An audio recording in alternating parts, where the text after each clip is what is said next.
Ooh, up. Okay, we are back in business. That's right, we're back. Okay, how's it going? Nice to see you again. Nice to see you all. How are we doing? Oh yeah, by the way, El Talos, you've been unbanned. I just did that real quick. Yeah, I don't know why. I've got it set up on my Discord where somebody's got to have a Discord account of a certain age to be able to join. So I think you got automatically caught up in that auto ban rule. But yep, you should be okay to join now. You've been unbanned, so don't worry about it. Oh my god.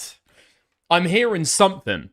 I'm hearing something about a debate between Gamma and Marcus. Now, people were saying last night in chat that Marcus is, well, you know, unfortunately Marcus is still in the Matrix. He was still under the spell. He was still not seeing the through line on the Reckless Ben stuff. Still held him up as a messiah, as a hero. Didn't see the vision, frankly. Didn't see the vision. I think one of my agents, Gamma, went in. That's right. These people aren't even part of the fucking Snark server, okay? But the influence is that pervasive, okay? I sent one of my top guys in, Gamma, to go and get Marcus in line, bring him to heal, get him to see the vision of the Reckless Ben stuff. I'd be interested to go and see a little bit of that debate if it doesn't last too long. But yeah, there we are. Dickers and Aiden versus J-Stalk and Queeman debate when? On what topic? Literally on what topic? That'd feel way too played out, I think. Yeah. Beckett debate today? Well, because of recent news, I'm not sure if Beckett is going to have the interview with that guy anymore. So, maybe. We might be getting the Beckett debate sooner than we thought on some of that stuff. Yeah, it should be interesting. We're going to have to see, though. We're going to have to see, frankly. Actually, fuck it. I'll send him a message now. Thank you for reminding me. 1 second. Yo, are you still talking to that guy? Or is he gonna end up in jail if he speaks about this shit publicly? Okay. Yeah, we just thought we'd check. With that. Fuck me. There's been a lot that's happened in the last 12, 24 hours, something like that. I was thinking of having a gander and taking a look at it on yesterday's stream, but unfortunately, crucially, we never got around to it. Okay, but we'll probably get to it today. We'll probably kick it off with that before we go into the main meat of today's segment, because I've been saying that there are certain law tubers that I trust, that I respect, that I expect to be able to get decent analysis from and a decent opinion. Now, the number one spot for me, okay, is Pisco. It's Pisco. When he talks about legal stuff to do with politics, I'm going to trust him the most. Second most, the second highest, is going to be Legal. And he dropped his second part. Apparently, it's all about the cops as well, which should be interesting. I'll go and give like a refresh of my take on the police before we get into it. But I'm interested to be proven wrong on some things. Well, proven wrong. I guess there's a lot of things that people complain about that I'm just not convinced are actually illegal. So, for example, people harp on the fact like, the police officers just wanted to get him. Yeah, the cops just wanted to fuck this guy any way they could. Might be mean. You might not like that. I'm pretty sure that's totally fucking legal. Like when the feds tried to go after organized crime and went after them over RICO and tax evasion, rather than the, murders and drug smuggling. Was that illegal? Was that illegal? I don't know if that's true. So long as the arrests are valid, pretty sure it stands, right? But we'll see. Okay. Get a haircut, hippie. Yeah, I will. Alright, I will. I've been saying that I need to get a fucking haircut for a little bit. Yeah, we'll see. Odds Ben releases part 3 through somebody else thinking it's a loophole. Well, it seems like Ben already thought that there would be a loophole with talking about it. And so, I don't know. I think Ben's going to try to do another one of these illegal loopholes, almost certainly. Just, whoops. Whoops. I accidentally dropped a flash drive with part 3 on. in Times Square while I'm live streaming. Whoops. I could imagine doing that. Possibly. Possibly. Oh. We'll have to see. Yeah. Fuck it. What did Nikandos just send to me? Hold on. The picture. No! Even worse. Yeah, I saw this. I saw the Nikandos quote posted this a little bit. Okay. You shared the picture. Even worse. You have child pornography on your phone. Ooh, and you're distributing it? Oh, you shared the picture. Even worse. You have child pornography on your phone. Ooh, and you're distributing. Oh, man. Fuck me. Wait, I'm guessing. Yeah. I've seen the fucking. I've seen the original context of this. COVID-19 era was not real, bruh. Old clip I had from online school. For context and whatever reason, the Logan kid was talking about lollies, and the teacher had no idea what that was. So we searched it up and started calling him a pedophile.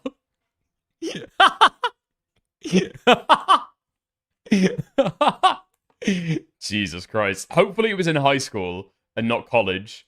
I think that's a little bit more permissible, you know? A little bit more permissible if you're in high school, maybe, right? Yeah, I don't know. I'm saying that, but do I expect somebody who's into lolly in high school? Am I going to expect them to grow out of it by the time they get to college? I don't think so. I think if you're a nonce when you're 17, you're probably going to be a nonce for life, aren't you?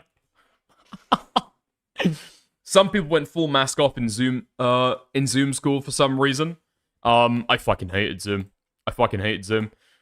Yeah, I didn't do it for high school, didn't do it for college or, kind of, I guess, 17, 18 education. We did it in university, and it was fucking awful. Absolutely fucking awful.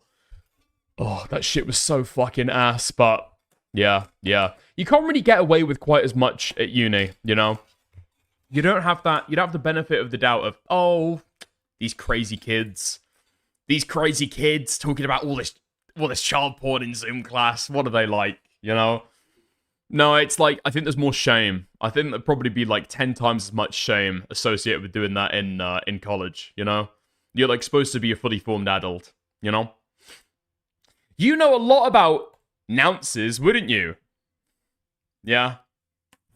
I don't know what that fucking means.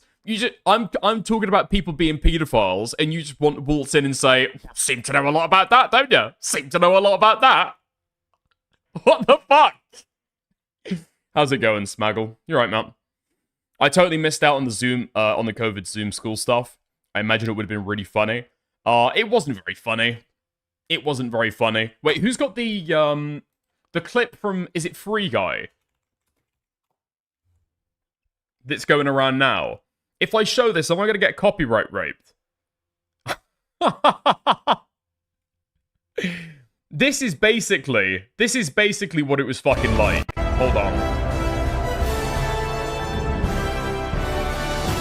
What the shit? No? Okay, I can't get the full fucking clip. But there's like several scenes in here where something happens on screen, and then there's like people alone. Maybe I read it as more depressing than it's actually supposed to be read, but it's people isolated, alone, just going, whoa. Damn. That's crazy. That's crazy. Yeah, it was not fun at all. You spent like an entire year plus with literally no human connection. You were basically pod people. Imagine the fucking fat guys from WALL-E.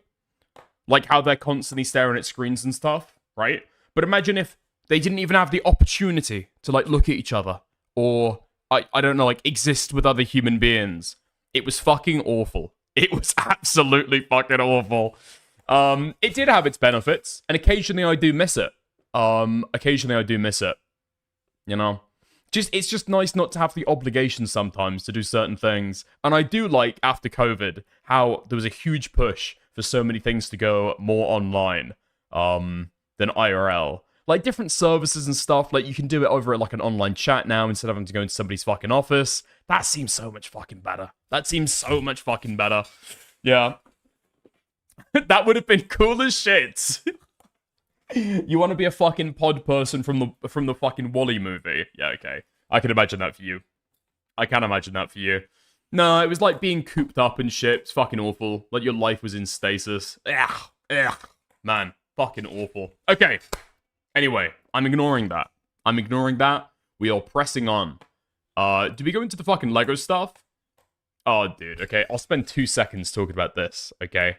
Just 2 seconds talking about this. There has been much ado with Hassan versus Destiny. Are they going to have a debate? Is Hassan running? Is Hassan going to dignify Destiny with a debate? This has basically been, I guess, half of the discourse that DGG has had for about 5 years now. This shit isn't new at all. This shit isn't new. It's had like a level of resurgence because Hassan has started to get more mainstream appeal. Started getting interviews with politicians, started being mentioned on the news a lot more, right? He's had like mainstream influence and relevance that Destiny just obviously desperately wants, and hasn't been able to have. And now this has been the latest, I guess, attempt to be able to bring Hassan to the table. And so an organization, independent, I'm sure, called Digital Ground Game, DGG, yeah, okay, nice, at Hassan on Twitter and says, hey Hassan, we're well aware of your highly researched views and would be happy to facilitate a debate between you and the Omniliberal.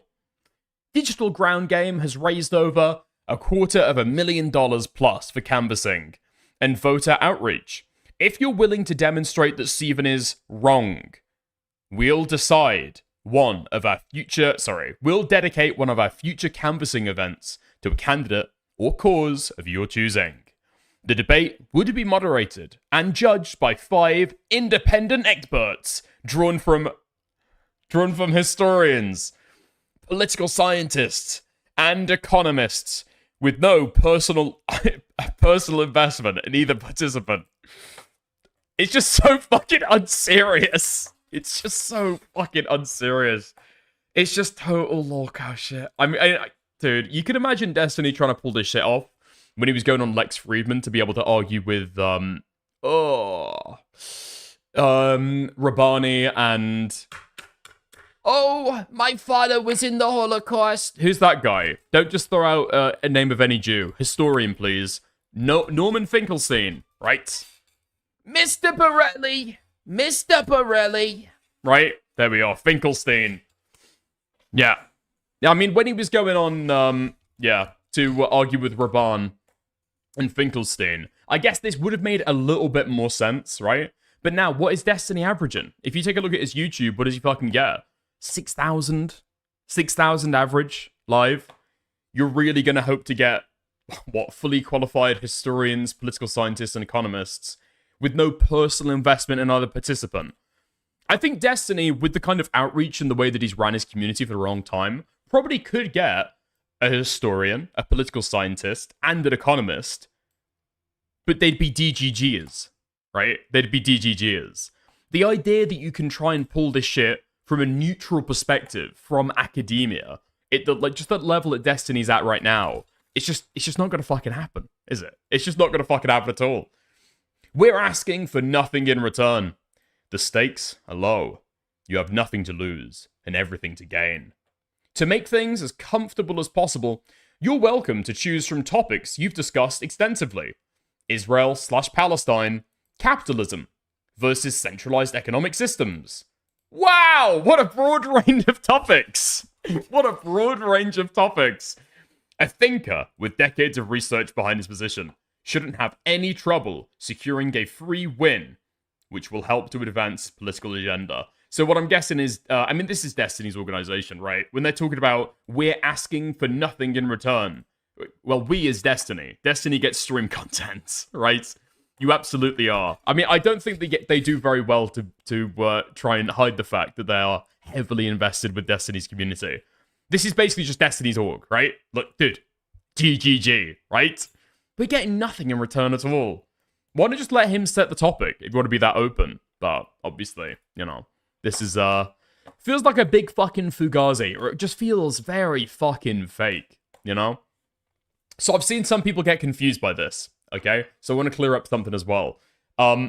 So they are not offering $250,000 in canvassing, okay?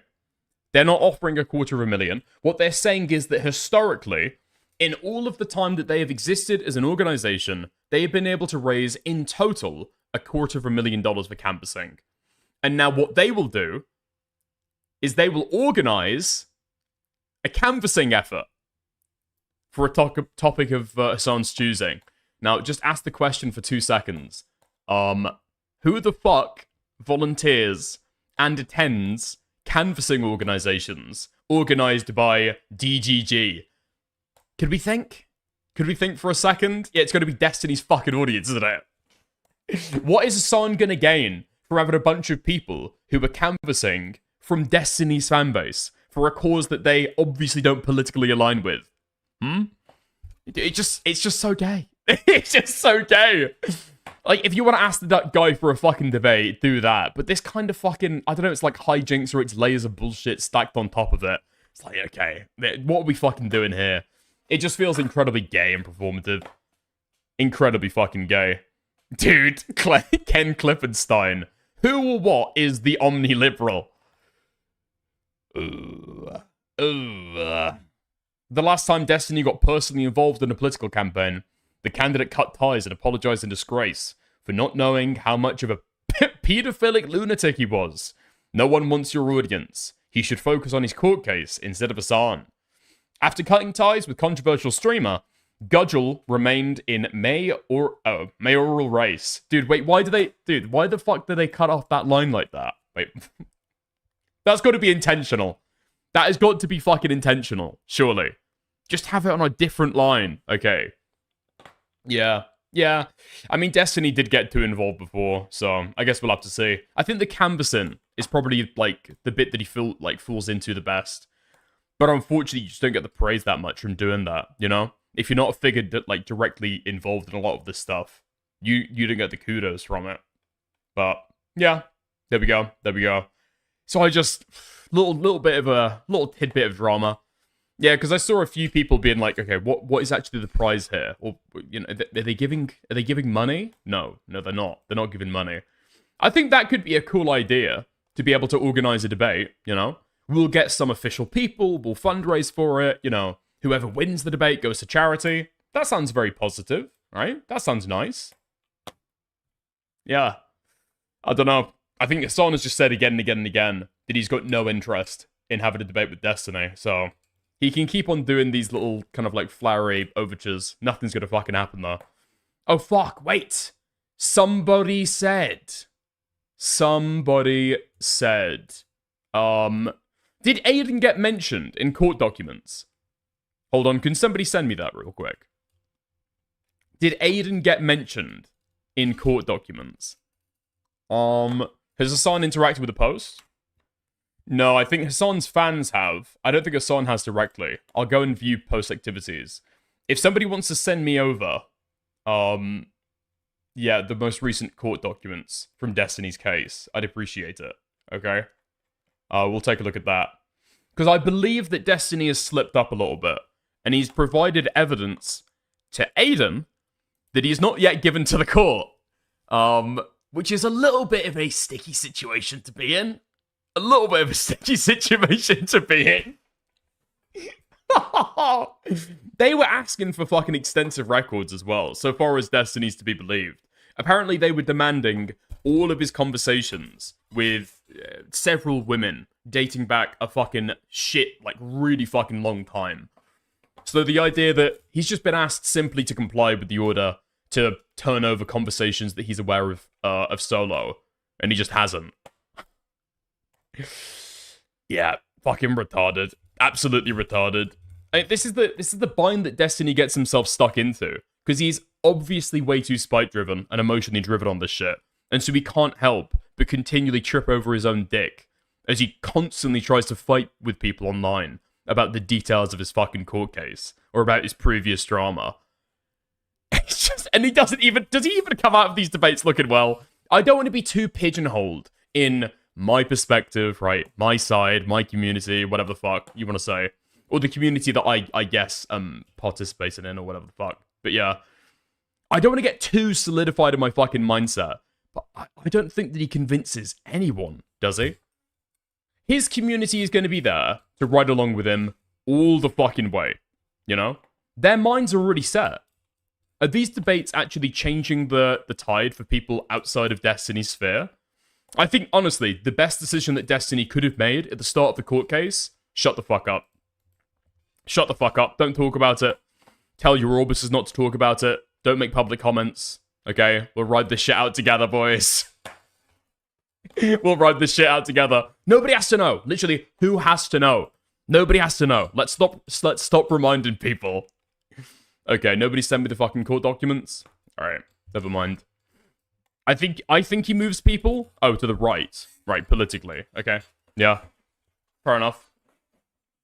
What time did Aiden go live last night? I don't know. He doesn't convince me. If anything, he makes me oppositional. I think that's the effect that Destiny has. He does polarize people. Which, I mean, can make great content when it's about something political, right? But when it's about whether or not you're a pedophile, I don't know if that's something you want to be divisive over, you know? I don't know if that's something you want to divide people on, but, you know, who am I to say? Will you respond to Aiden's claims about you from last night? I haven't seen any claims that Aiden's made about me from last night. I don't think any of them got clipped up. Sad. Sad.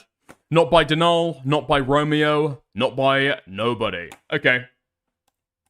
Alright, there we are. That's probably enough stalling. Yeah, I checked the tweet. Doesn't seem like Hassan has responded to it either. Which, sad, but, you know, there we go.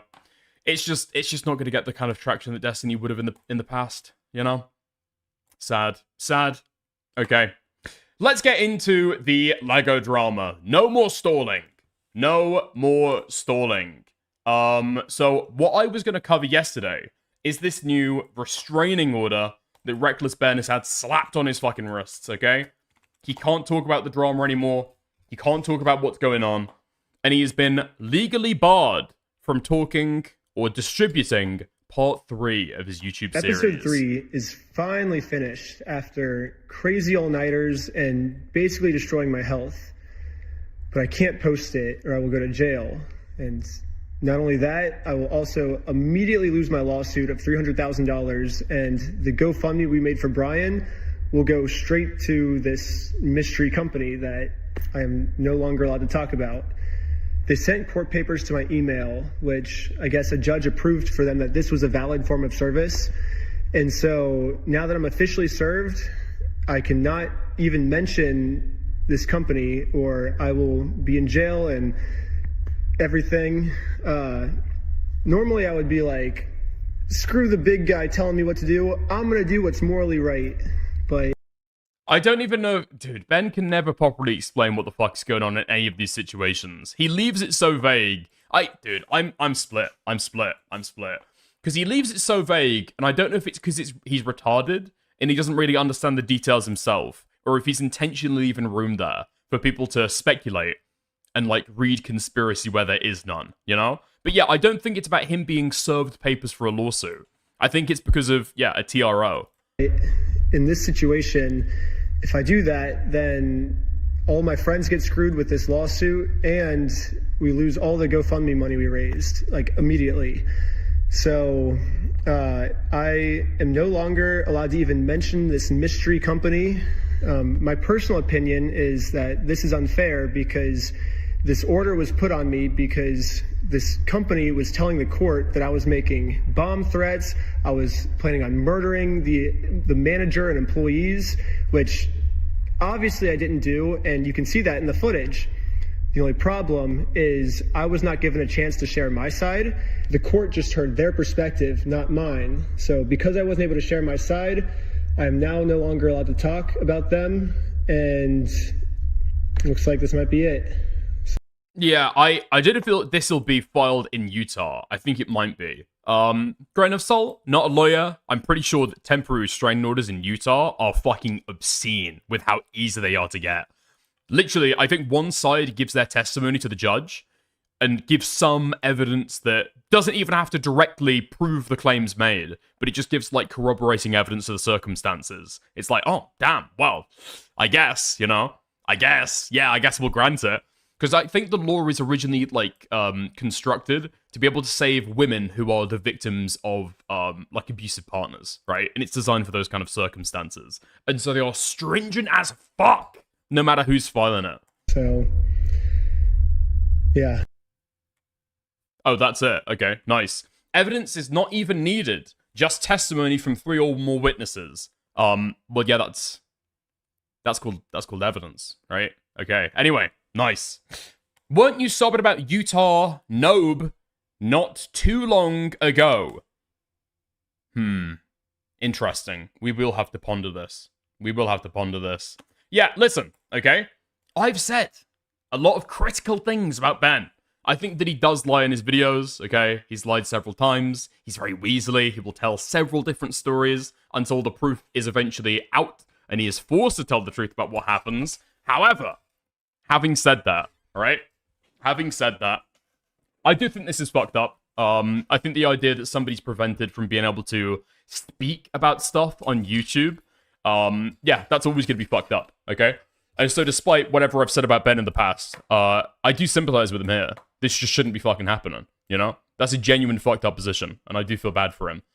However, what I also wish, okay? What I also feel bad about, I should say, is that nobody around Ben has got any fucking idea what they're doing with this shit, despite the fact that they are all trying to get him to get a lawyer, seek some legal advice, do things the smart way, dude. Come on. You should be doing these things the smart way, man. Listen, I'm going to tell you as a more mature, older guy exactly the way that you should do this shit, right? Now here we are. The H3 podcast. They announced it the day before. Part 3 has been censored. Now, not going to say this for definite, okay? Not to say this for definite that, that anybody's going to go to jail. But from the lessons that we learn with the Tectone case is that you can't do these little cute tricks to be able to get around a court-ordered temporary restraining order, okay? The cute tricks don't really fucking work. So you can't get somebody else to make a statement on your behalf or talk about them on your behalf, right? That's what happened with the Think Before You Sweep video. And I think, could be wrong, I think that is currently, the complaint about that is making its way through the court system. But here we are. H3 announces it the day before. On your boy, Reckless Benjamin. Yeah, boy.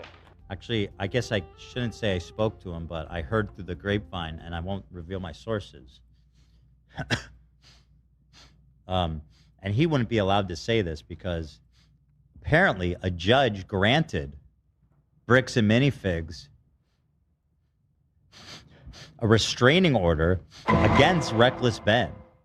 Wow. So he cannot post part 3 or even talk about them at all. Ben. That is such a shame.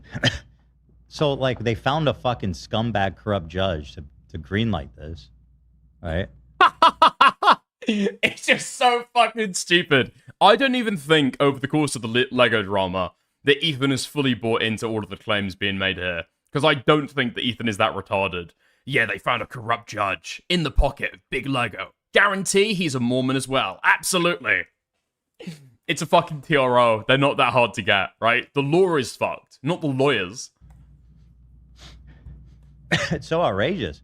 And now we can't even put out his part. Apparently, he according to sources, he will go to jail if he posts the video. Can he even, like, to your knowledge, like, announce that? I don't believe so. Wow. He can't even announce it. Can't tell people. Wow. And according to sources, he's looking for an attorney, but it still hasn't got one. Mm-hmm. And I'm like, bro, why are you not getting an attorney now? Yeah. But he said it's done. Or, I mean, my source said it's done. My source says it's done. Part 3. Wow. But he can't post it. That's a shame. I know a lot of people were excited for that. Boom. I was one of them. Yeah. Ben. Yeah, I just don't know if you can get away with this shit, you know? Do these cute little tricks where you're like, well, a source told me. A source told me. Yeah, a source told me. Anyway, he said to me, dude, if you're gonna say some shit like this, when there's like a TRO currently in effect, I'd be pretty fucking careful about it, right? Especially when you've got a fucking big show. because I guaranteed, okay? This was posted to the Reckless Ben subreddit 20 hours ago, 22 hours ago. This was clipped up, shipped straight to the fucking judge, okay? This is on some lawyer's desk right now being watched back through, and they're going to argue to the judge that he is breaching his temporary restraining order by getting or soliciting other people to make statements on his behalf. Because I inquired my. Jewish man thinks Mormons control the courthouses. It's something you would see in The Onion. We've spoken a lot about Zog, okay? And until now, nobody's considered the possibility of Mug. This is what we're looking into. This is the conspiracy that we're unpicking. Source, I said, "Yo, when's Thor 3 coming?" Yeah. And my source says, "I can't because I have a restraining order." Your source can't. The source. No, he said I. Oh. Wow. So my source says I should announce it because he can't. Wait, why would you say that? Why would you say that? Dude. All of these other details that you're fucking talking about, Mog is listening. Mog has got ears on every wall. They're hearing you say all of these details that Ben isn't allowed to say publicly because he's not allowed to fucking speak about them. Why include the detail that he asked you to say this? This guy's got nobody around him who cares about his fucking best interests. Ethan Klein doesn't give a fuck about Ben. Let's be fucking real. Ethan Klein cares that he's got a tasty little scoop. He included it in his fucking stream title when he went live. Reckless Ben, exclusive information, right? Banger fucking thumbnail. Gets him right back into the mainstream of YouTube drama. Fuck me, dude. They. Yep, little sip. Little sip. According to a trusted source, there is a restraining order that prohibits the release of Part 3. One can only imagine how horrible BAM can be versus how helpless the people can be. Why aren't the people in American 4 and Utah standing up to the systematic corruption that seems to be moving up from the police to the court system? Do you ever just stop and think at some point? I mean, this is a fucking kid who made this Reddit post. I fucking hope it is. I hope it's some like 15-year-old kid who just made a Reddit account to be able to talk about this shit. Do you never just stop and think that maybe you're throwing your fucking toys out the pram and this is just how the legal system works? Maybe, possibly. Or is the entire Utah legal system all corrupt? Right from the beat cop all the way up to the Supreme Court. The Lego-fueled corruption goes all the fucking way. Mog is watching you. Yeah, I'm not really sure. Anyway, we can move on. We can move on to talking about the legal video. All right. So I'll give a little spiel. I'll give a little spiel on it, okay? So I have said basically so far 2 big things, all right? I've said A, I hate lawyers. I fucking can't stand law tubers. Every time you watch one of these guys' fucking videos, they are spreading the most inane fucking retarded shit. They either don't work in Utah and haven't looked at the laws in Utah, self-admittedly, or they don't look in this area and they won't quote you specific kind of like text and verse and, you know, rulings and stuff. And as a third follow-up, okay, to meet the full trifecta, these guys are just wrong about the facts. They're spreading what is the popular narrative without looking into any of the shit themselves, and so they don't know what the fuck they're talking about. All right? That's the trifecta. However, when we watch the Legal video, as always, he is a cut above the rest. We love Legal here, okay? We love Devin, 100%. Now, I said that I trusted him. So, what he says, I'll probably err on the side of. Now, I thought that he was going to make a video dedicated to Reckless Ben and the criminal acts that he made, or he took, in part in these videos. However, it looks like it's more pointed towards the police and the cops. So I've said so far, okay, not necessarily wanting to be defensive of the police, because I don't really give a fuck about it. They do seem motivated to go after Ben, right? It's kind of small-town politics. Some YouTube retard coming up out of state, banging on this fucking guy's house where he lives with his kids, harassing him. They're getting fucking calls about it. Understandably, the bias is going to go against Ben, right?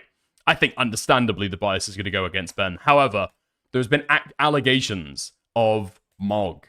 There have been allegations of corruption from start to end with this stuff, and I have just not seen it. Do you have, in the United States, are you forced in the state of Utah to stop before a stop sign? Or can you stop after a stop sign? I'm not sure, and nobody's proven it to be otherwise. So we'll have a gander, we'll go into it, we'll take a look. Let's see. Is the police corrupt? American Folk Police Department. Does this also extend to CopyZilla? CopyZilla isn't a law tuber, and so I give CopyZilla a little bit of grace with that stuff, you know? It is what it is. Recently posted a statement on YouTube defending the conduct of their officers during the Reckless Ben criminal investigation. They also provided a link in the description to heavily redacted body cam footage of the interaction. This is normal stuff, especially when tens of millions of eyeballs are following a case. But what's not normal is including a subfolder that contains all of the unredacted body cam footage they did not want anybody to see. This is like amateur hour over in Utah. And based on what I've seen so far, I'm not really surprised they're making these mistakes. They don't really seem to follow the law or the Constitution or common sense. After this unredacted body cam footage was accidentally uploaded, the police quickly deleted these files. But wait, hold on. Who is this retard? Yeah, I don't know. I don't know. And taking a look at the fucking back. What is this? What is this? Who's this? I was expecting Devin. Does Devin make a fucking appearance? I guarantee the only time you're gonna see Legal is when he pops in for a fucking ad spot. Dude. Even the fucking books are fake! Fuck me! Listen, if it's signed off, if it's signed and approved by Legal, I'm gonna take it, okay? I'm gonna take it. Maybe with a little bit of a grain of salt, but I'm gonna take it. Was accidentally uploaded. The police quickly deleted these files. But oh yeah, I saw this shit as well. The all of the fucking unredacted body cam footage that they released. Yeah, it doesn't seem like they're doing the best job with the fucking redactions. Yeah. Man, people were fucking cheering when this shit happened. They were wanting to fucking spread this shit around, publicize it, shouting and screaming from the fucking rooftops. They've released the information! Unredacted! Let's go! Until, naturally, they realized that all of their personal information was also unredacted. Let's go. Let's go. Let's go. I mean, I'm willing to talk about it given the fact that these guys have spoken about it themselves. But we're talking full names. We're talking addresses, dates of birth. I'm pretty sure one guy got his fucking, like, social security number. He got his fucking social security number leaked in the police disclosure around this stuff. So, yeah. It seems like the police department is massively fucked up there. Now, is it illegal? Presumably so. Is there a case against them for that shit? I'm actually not sure, but I guess we'll see. not before we got our hands on it. So today I'm going to break down the leaked footage and the footage Ben already posted to his channel to see if the actions the cops took were lawful and justified. Now, Reckless Ben has been trying for almost 2 years to get back what's left of the Mansell family's $200,000 Star Wars Lego collection from a bricks and minifig franchise in Salem, Oregon. Make sure it's under his fucking channel. Oh, legal. Yeah, listen, from the past, when I've tried to watch this stuff, when I'm looking into, like, certain cases or little bits of politics, I do think that the individual contributors do get a little bit of leeway on how they present this stuff. So he might sign off on it, but there are going to be, like, differences in the way the information's presented.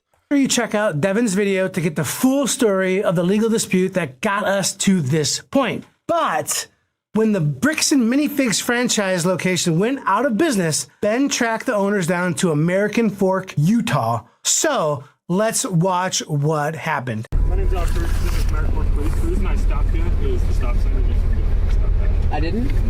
I was so sure that we stopped at the stop sign. Dude, what the fuck is going on with this guy's fucking face? Close your mouth if you're reacting. Literally, dude, he looks like the baby from the Teletubbies. What the fuck is this face, man? This is our stand-in. This is our stand-in. This is our substitute for legal. A fucking mouth breather. Okay. And I actually requested all the police footage of this. And as you can see, we didn't even do a rolling... I can't stop.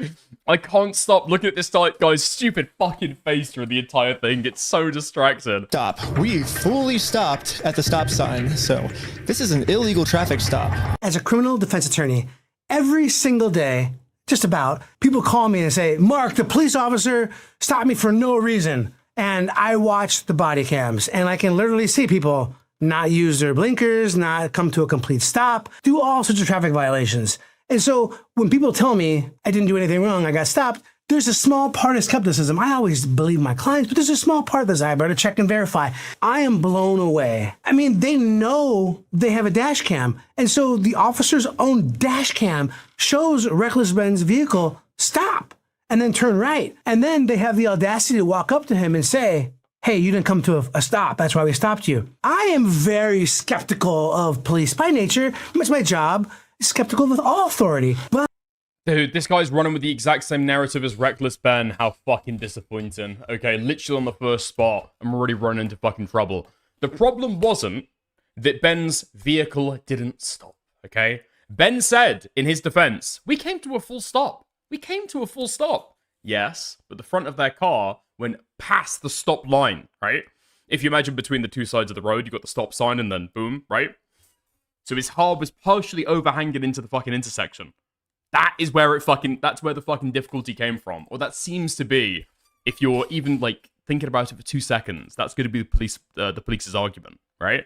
To see an officer lie on camera, that's... Bro, no! No, no, no! Really? We're just saying that the police officers committed perjury? Okay. It's very rare for me to catch them in that. And if you see this giant smile, that's genuine giddiness, because I love catching people in power, particularly police officers, insurance companies, whatever, get caught in a lie that can be refuted. And so everybody commits traffic infractions nonstop. It's the easiest thing to stop somebody for. You don't have to make up a reason to stop somebody, and you surely don't have to make up something that can be easy. Now, what I would expect somebody to say on this is it's not the case, apparently, in all states of America that you have to stop directly at the stop line. So there is a little bit of wiggle room there, apparently. Fuck. I'm gonna get out of paint and fucking draw what I'm talking about here, okay? So imagine, like, this is the road. And then that is, I don't know, the rest of that. Dude, this is so fucked up. I fucked this shit up immediately. Okay, let me do this then. You can see that, right? Okay, so this is a nice little T-junction. A nice little T-junction that I'm making there, okay? Now, let's say that the stop sign is there, right? So you can imagine then, like, an imaginary line that stretches... Fuck me. We'll use crayon for it, right? Which stretches over like that. Now, apparently, in some states in the US, your car... Fuck me, not the red crayon again. Your car can go over that imaginary line, but so long as before you get to the intersection, so you're blocking somebody else's lane, so long as you stop before that, that's totally legal and then you can carry on, right? But apparently in some states in the US, you have to stop before that imaginary line, even if there's not a drawn intersection there, right? Or there's not a marked line, or like a giveaway line or something like that. Now, that is the question that I would want answered. In the state of Utah, do you have to stop before the imaginary stop sign line? What the fuck is this? Oh, the police are lying. Alright, did they ever say that he didn't come to a full stop? No, that's obviously not what they're talking about then. Easily proven. Dickers, the stop sign does not denote where the line is all the time.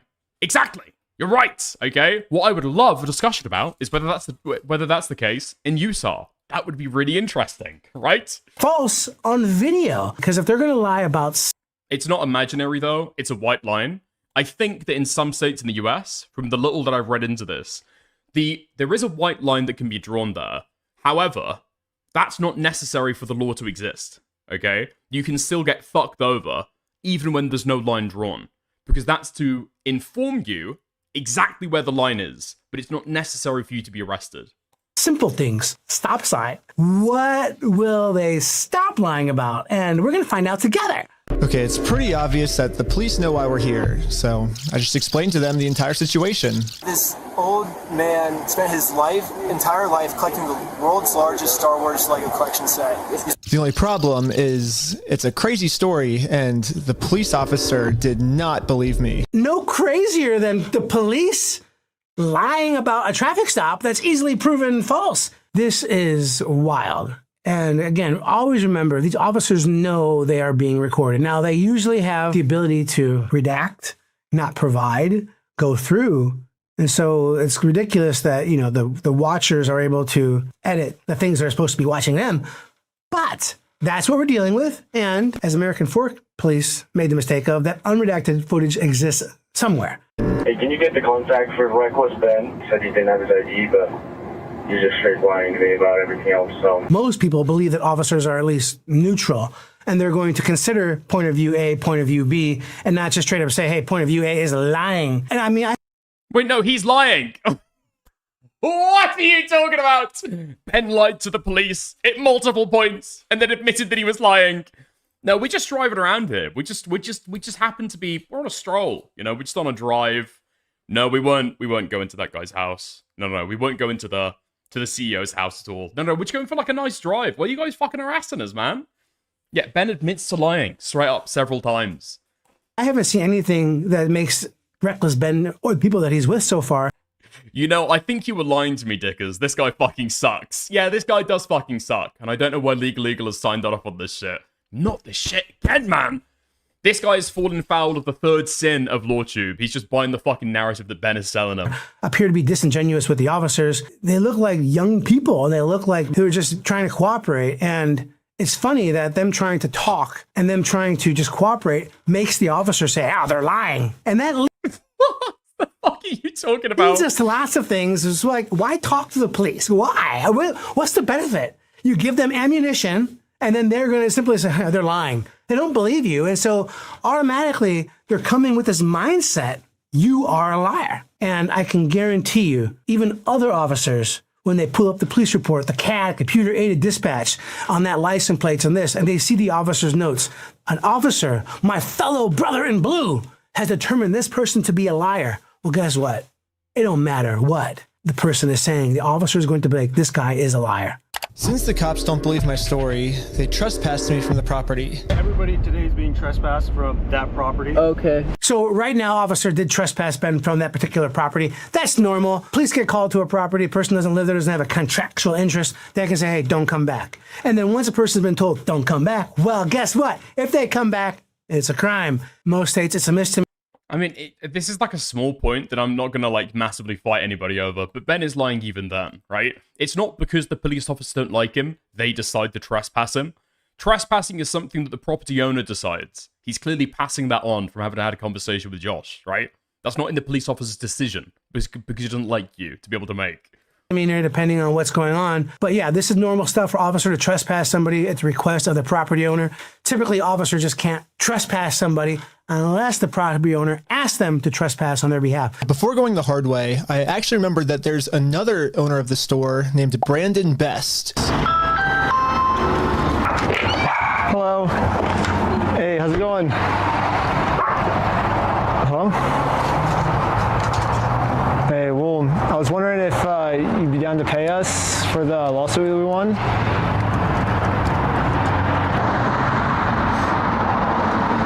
Watching here, Reckless Ben outside the home of one of the owners, and the guy is just standing there. It doesn't appear to be very confrontational or anything like that. Thank you. If you don't want to talk, I'll just talk. So you guys... Damn, I wish I went to law school. Dude, this is the kind of shit they teach you, I guess. You know, 8 years, 4 years pre-law, 4 years of your official legal training. I didn't realize this guy wasn't speaking at all. Wow. Told us to take you to court. We went to court and we won. We know you closed down the store to avoid paying us, so...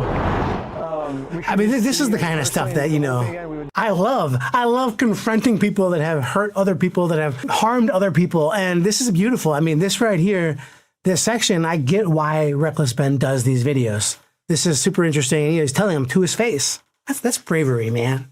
That is bravery. Truth to power. If you're thinking, oh man, this guy in this sweater and sweatpants and a red hat doesn't look like he has too much power, watch all the police and law enforcement he is able to summon, push back on Reckless Ben and Reckless Ben's group. Police showed up, and again, for some reason, they are really trying to protect these criminals. He didn't steal anything. He inherited the store from somebody No, else. he stole $200,000. How do you know this? Because I've been spending the last 3 months in the case, and I won in court. This blows me away. You have this female officer actively advocating for this man. This right here shows you something weird is going on here. The police. What are you talking about? What are you talking about? It comes down to a civil disagreement, okay? I've learned that the legal term civilly would be conversion or something like that. It's not a criminal theft that he's even alleging, right? So she's saying he didn't steal anything. Presumably she means criminally, right? The police department is no longer neutral. The police department is no longer just trying to get the facts. But I suspect this police department is not used to being pushed. I suspect this police department is not used to being challenged. I suspect this is very different from what they're normally doing over there in American Fork, Utah. And that's why these officers are so reckless, despite the fact it's on body cam. What is some comic book hero? Absolute power corrupts absolute? I don't know. I heard. What the fuck are you rambling on about? Literally, they went to the property, and the purpose of her conversation is saying you are being trespassed, you need to leave, right? Heard that before. Keep that in mind as you watch this. I think this guy's like Spider-Man. Have you guys ever watched Spider-Man? I think this Ben guy's like Spider-Man. Yeah, thank you. Despite these officers knowing they're being videotaped. Okay. If you come back and step foot on this property, you're gonna go to jail. Again, this officer is trespassing Ben's group from this property. That's normal. Police officers, at the request of a property owner, are allowed to trespass individuals. You don't have to, make a victim come back outside and like, hey, you're trespassing. That's not how it works. And I'm not saying the owner is a victim, but watching this officer trespass this individual, totally normal. What? Pulled over again? How's it going? How's it going? I'm Officer Hawkins, American Fork Police Department. How you doing? Good, how are you? Good.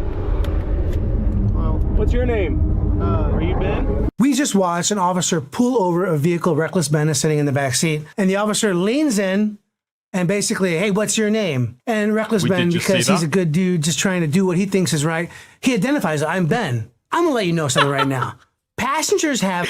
Because he's Spider-Man. Because he's like a superhero. Because he's in the right and he's a good guy. He says, yeah, hi, my name's Ben. What a great guy! This guy is fucking cooked, man. What is this legal advice? No duty in the United States of America to identify themselves.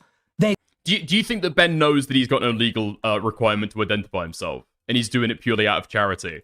Or do you think a police officer said, hey, are you Ben? And he said, yeah? Yes? You don't. So long as a passenger didn't do something crazy, throwing trash out the window, have some sort of crazy weapon on them. Now, a lawfully stopped vehicle, the driver does have to identify himself. This isn't America, and the right to travel doesn't apply to driving a vehicle on a road. The passenger didn't do anything to get pulled over. There's nothing attaches, reasonable suspicion, probable cause, nothing attaches to the passenger because they're not the one operating the vehicle. Now, what this officer is doing, though, is he's asking a question. And you're allowed to do that. The police are allowed to do that. You, the viewer, are allowed to ask questions. Hey, anything illegal in your bag? Hey, officer, what you got going on for lunch today? Anyone's allowed to ask questions. They probably know it's Ben, but why confirm that? Why make their job easier for them? The last day, it makes people a little bit upset with me sometimes. Well, Mark, we shouldn't make the cop's job harder. Shouldn't we, though? What if you're getting stopped in American Fork Police Department? I hope everybody makes their job a little bit more challenging, or at least makes them do the correct work and not do constitutional shortcuts that it's clearly they're trying to do at this point. So after finding... Actually, I'll just say that is completely fucking correct what he says there. So with Ben going into the police station and spilling his fucking guts and telling them everything they could possibly want to fucking know, yeah, I agree with him. Don't speak to the fucking police if you feel that there's fucking heat on you. Yeah, and you don't have any kind of requirement to be able to give over information. The first little bit of good legal advice we've seen so far, I think. I'll give him props. I'm gonna be fair. Exactly what church these guys go to. We went to it and showed one of the Mormons there this audio clip. And the Mormon thought that the best thing to do was to have a talk with Josh to save him from going to this outer darkness. What brings you here? I'm just... Oh, okay. So, Mr. Lawyer Man, Have we watched the police's statement on this? Do we know the reality that Ben sent this guy over and he did not actually go to this guy's church at all? He lived over in Salt Lake City. Are we going to get that? We were trying to talk to Brother Johnson. Okay. I'm in the other second ward. There's been an audio going around with the young men group. Okay. What's the audio that you wanted to play?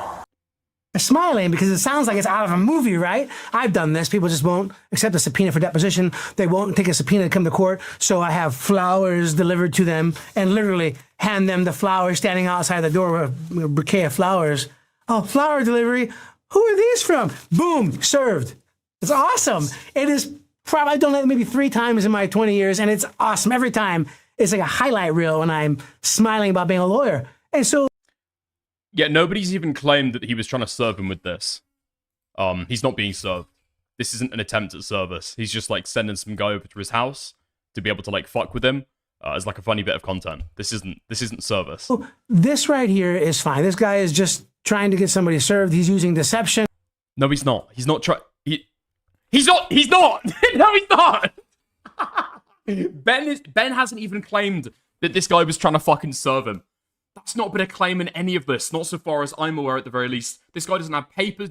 He doesn't have any of that stuff. He's there to play a clip for him as a fucking bit in the YouTube video. He's not there to serve him. And hey, guess what? The law is allowed to use deception against you every single day. So it's not too weird to see this guy try to do this. Now, what I don't like is this guy just starts talking. He's explaining, answering questions. What? Listen, law enforcement's asking you questions. The only question you should ask is, am I free to leave?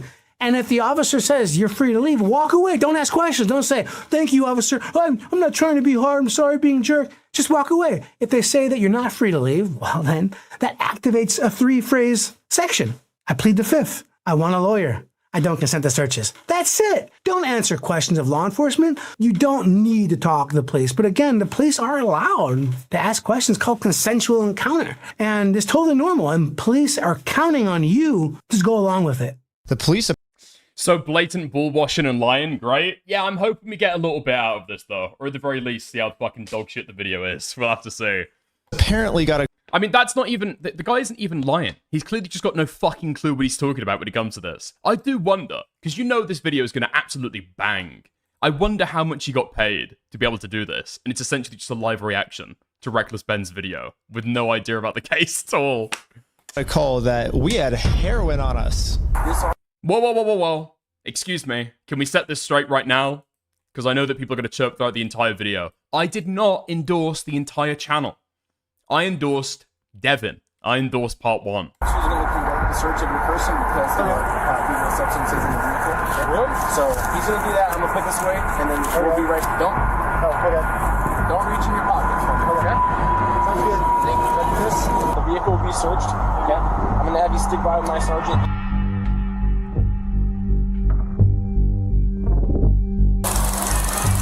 After 2 hours of searching the car, obviously they found no drugs in this search. I explained to the police that we didn't have drugs, and the reality of the situation is that Bricks and Minifigs is so desperate at this point that they're willing to do anything to get us arrested so they don't have to pay for the property they stole. Even though we were passing every single drug test they gave us, they were still not going to let us go until we told them where the drugs were.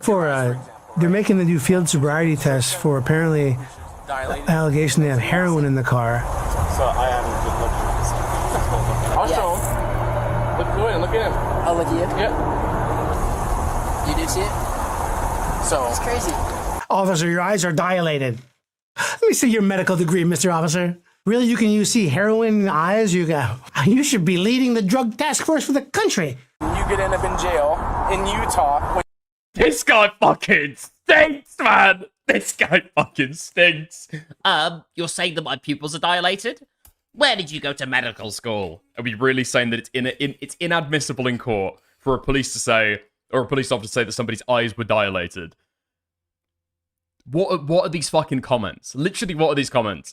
I don't know if this guy is new. Maybe he is. I see why the fucking why this guy has to edit books into his fucking background now, rather than actually have books behind him as a fucking lawyer. Jesus Christ, he's got to be fucking new or something. I guarantee it's just like a lawyer that I guess nobody's really heard of before, maybe doesn't have a YouTube channel. He's been contacted by Legal. Hey, buddy, we've got a criminal case coming up. Do you want to fill in for us on the YouTube channel? Oh yeah, I get to be a YouTuber? That feels like what's happened here. When you're from Cali. Okay. Not worth it, right? Yeah. We play differently here. We play differently here in Utah. We don't honor the Constitution. What is the officer talking about? We play differently here in Utah. I don't see where the officers are saying, we have a search warrant, we're going to search this car. Most searches don't depend on a search warrant. Most searches depend on the person saying, okay, yeah, no problem, search. I have nothing to hide. Just like these guys. And then 2 hours later, tossing the car and the officers grilling at you. The officers separating the passengers and the drivers, trying to find inconsistencies. You never done drugs ever? You don't do drugs? Are you any drugs in the car? It's divide and conquer. It's officers giving them an inch and taking a mile. They didn't agree to being grilled for hours. They didn't agree for their car to be tossed for 2 hours. They didn't agree to do all these field sobriety tests. And guess what? Field sobriety tests, those are only approved for alcohol. Now, this guy just doesn't know what he's fucking talking about. He just doesn't know what he's talking about at all. He even buys hook, line, and sinker that Ben was searched. His car was searched for 2 fucking hours. Even if you take a look at the footage. Take a look at the fucking timestamps on this shit, man. Okay? Drug search starts approximately 8 p.m. Okay? I'm gonna have you stick by with my sergeant.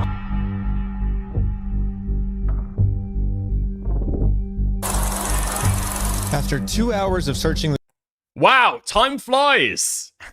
Time flies, really. You know, can make 26 minutes feel like 2 hours. Fantastic. We love to see it. Just... I need to come up with like a 10 commandments for law tubers to be able to describe how dog shit some of these people are. many states will say, hey, if you can't pass the field sobriety test, that shows you're intoxicated. But there's no science behind that. Do you have to do standardized field sobriety tests? The answer in most states is no. If you're watching this, you're interested in about that, talk to a defense lawyer. We love talking to people. We literally talk to people all day. We weren't giving the police...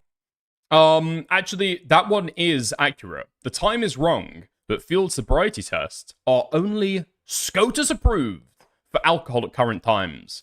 Wait, really? There's no field sobriety test that you can do legally for marijuana or for cannabis? That doesn't sound right to me.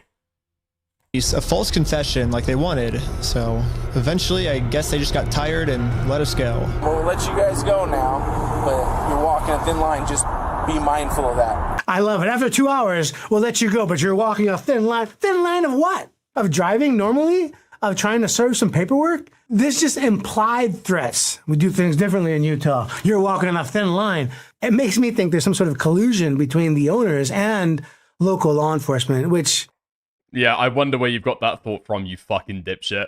Okay, I mean, we've got a lawyer's office here. Stephen Titus and Associates, PC, trial attorneys. Can police officers test for drugs in a traffic stop? Most people are aware that police officers can use field sobriety tests or breathalyzer tests to check whether a driver is under the influence of alcohol, but drugs are a different story. Traces of marijuana, cocaine, methamphetamines, and even over-the-counter drugs in your system can lead to a DUI with a drugs charge, yet they do not appear on breathalyzer tests, and they influence your body in different ways. So, the question remains, how do officers know if a driver is using drugs? Requirements for a traffic stop. It's not really what we're going through here, okay? Confirming a driver was under the influence of drugs. If an officer has probable cause, then she can pull a driver over and question him further to determine whether he was why he was acting irrationally. A justified traffic stop is enough for an officer to trust a driver for drugs or alcohol use. But the process for each is different. With alcohol, officers can use field sobriety tests and breathalyzers to check drivers' blood alcohol concentration levels. For drugs, it's a little harder.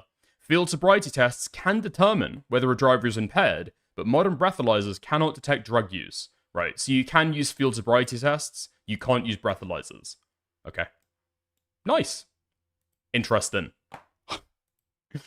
If only there was like a YouTube channel. Like, imagine a category of or a brand of lawyer. Sorry, a brand of YouTuber that maybe could give you that kind of information. That would be really interesting.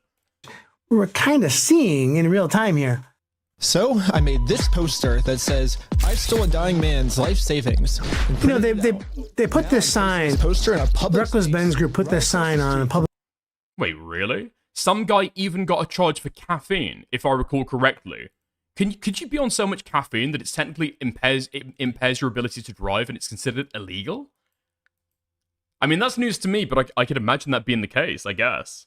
Public right away. You know, whether or not you agree with that sign or don't agree with a sign, that's your right. You're American, you can do that. But the police officer blocking the sign like that, that's infringing on someone's First Amendment right. And the officer... Dude, parking your car! Parking your car! It's illegal now! Actually, it's in the Constitution. You're actually not allowed to park your car. What the fuck are you talking about? Dude, where did this fucking graduate? Is this guy some fucking University of American Samoa fucking retard? Where did this guy go to fucking law school? Honestly.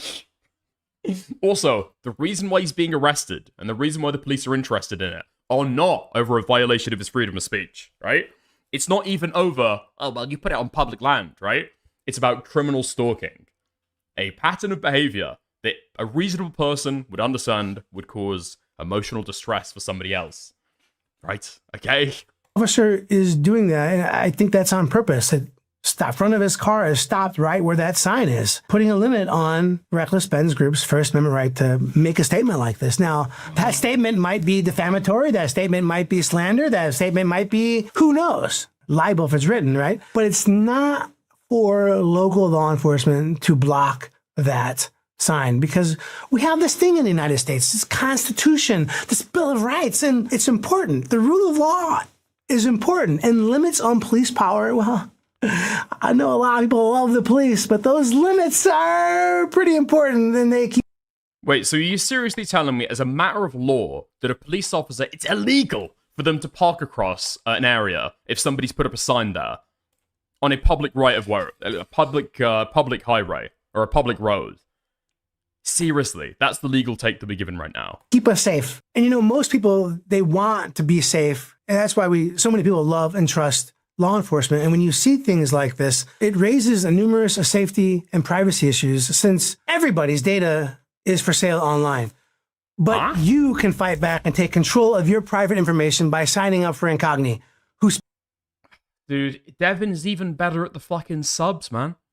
Devin's even better at the fucking... when Legal Eagle, when Devin goes into a fucking ad sponsorship, okay?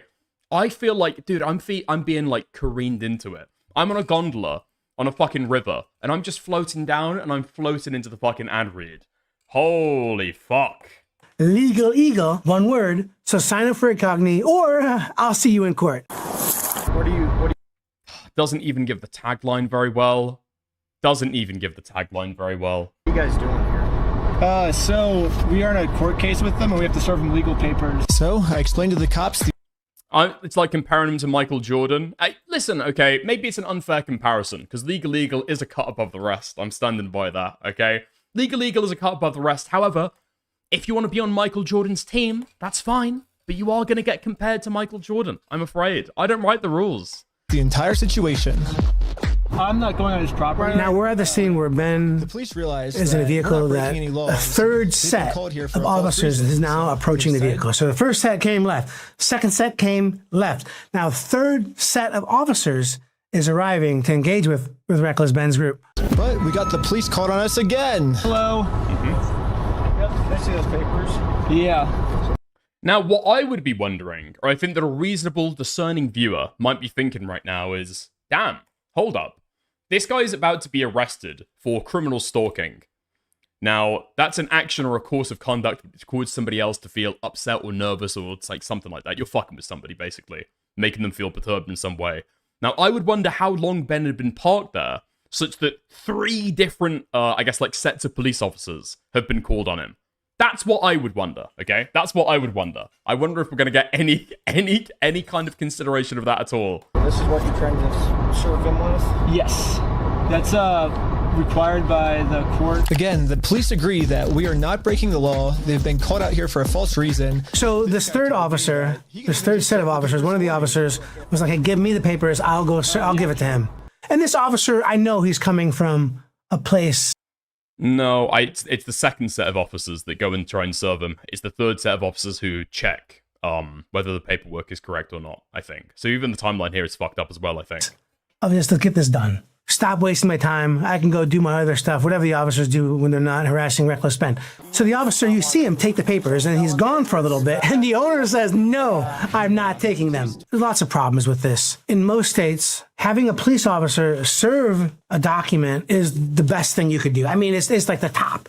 There's so many things you can do to serve somebody. The top is having an officer serve it. Underneath that, there's process server. Underneath that, there's certified mailing.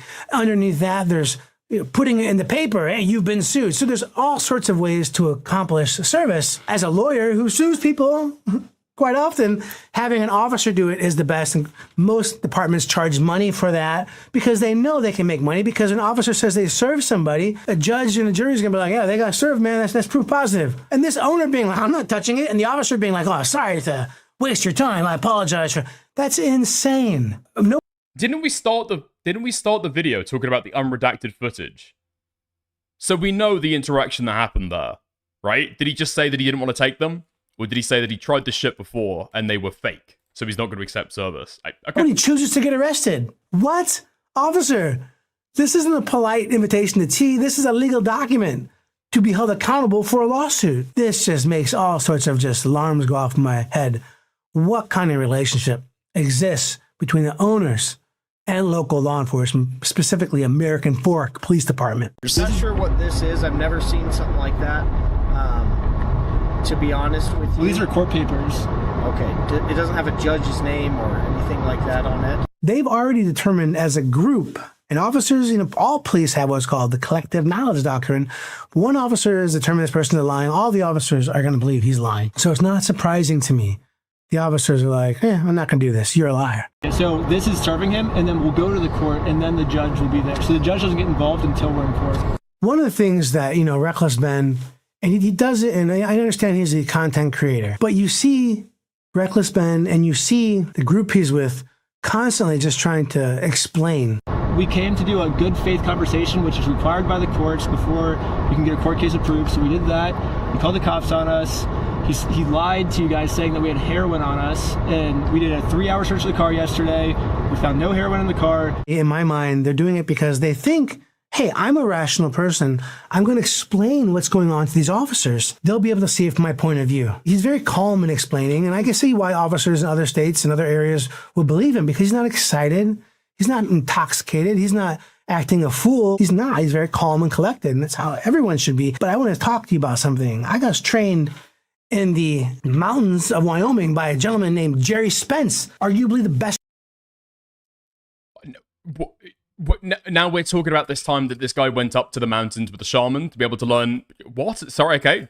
Gerald Spence. Trial lawyer ever. Passed away a little bit ago, but he was amazing. Jerry Spence looked at all of us and said, if you're explaining, you're losing. And I want to let you know that is true. You need to be convincing people. You need to make an impact. But if you're explaining, you are losing. And that's true on the side of the road with a police officer. That's true in court. That's probably true with your wife or a husband at home. But you see them trying to explain, it's not working. And I promise you, when you're explaining yourself to a cop on the side of the road, it's not working. The lens that you are criminal, the lens that you are a liar, they are not able to put that to the side and listen to your words. I do not recommend explaining at the side of the road. That is not your role. Your role is to be quiet at the side of the road. Let your lawyer explain later. But then, I mean, it's just totally reasonable. Like the idea that, I don't know, like the police officer and Josh think this is like a phony fucking lawsuit. I mean, it turns out in the end he didn't even sue the right fucking people, and so it's not his LLC on those court papers at all, right? But even with that aside, Ben tried in the first part of the series to convince the guy that he was getting him to like sign a bunch of fake paperwork to make the lawsuits like stick, right? So he didn't attend court to be able to answer for them. Why do we now think that he should believe that the court documents are real when he's suing him personally? and you guessed it, we got the police called on us again. Sure. The For paper? The serving paper? Yeah. We have this officer who I'm going to call Officer Lifts Weights. This guy is huge. He's the fourth set of officers to come to Reckless Ben's group here. I suspect they sent this officer to send a message. Do they think it's a false case? What the heck? Just verify if the case is real. Yeah, looks like a real small claims case in our court. Okay, thank you for your help. Hearing these officers when they're not in front of Ben or Ben's group, they're polite. Being nice and polite in normal life does not mean you should engage with police officers or talk to them. Bad idea. Just horrible idea. Is this purposeful flouting of our rights and Ben's the victim, or is this a situation where maybe they're just dumb and the jury's out? I don't know yet. I thought for sure this was like them colluding with the owners and, they're doing this whole thing to just get back at somebody, but it's the number of mistakes they're making. I would agree, Dickers, but they do confirm and tell the guy that it is real. So they only confirm that it's true after they speak to him, right? So with the first conversation they have with him, it's like, oh, no, that shit's fake. I'm not accepting that. No, this guy's tried this shit before. That's going to be fake legal documents. And then the next set of officers come through, and then they go off and determine that it's real, right? So the timeline's important there. They might just be dumb. Am I being arrested? You're under arrest right now. Really?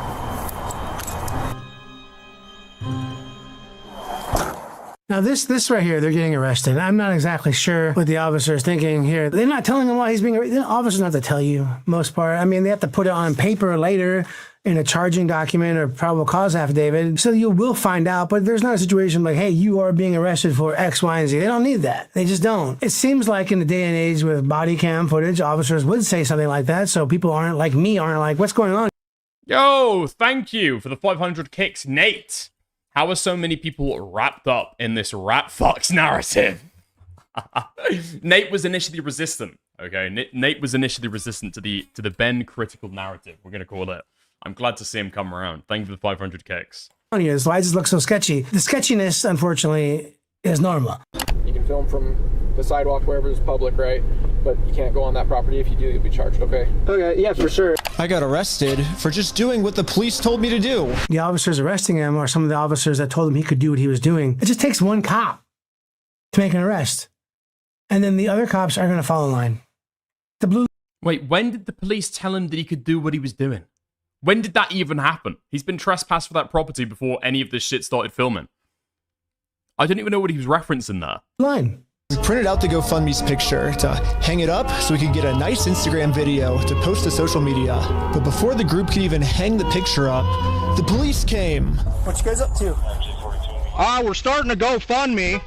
Yeah. What we're doing is we're going to get a bunch of publicity to get basically all this money back for this family. We're not going to do the lawsuit anymore. We're just going to do this GoFundMe. We've already got it started. It can run into some defamation stuff. Again, the police were thinking of any technicality they could think of to protect their Mormon friend. Look at your stalking code. See if it's that. If it's not, we're going to look at disorderly. If it's not disorderly, then we're going to look at the city ordinance. Listen, I like doing this human body scale of justice, but beyond a reasonable doubt is your forehead.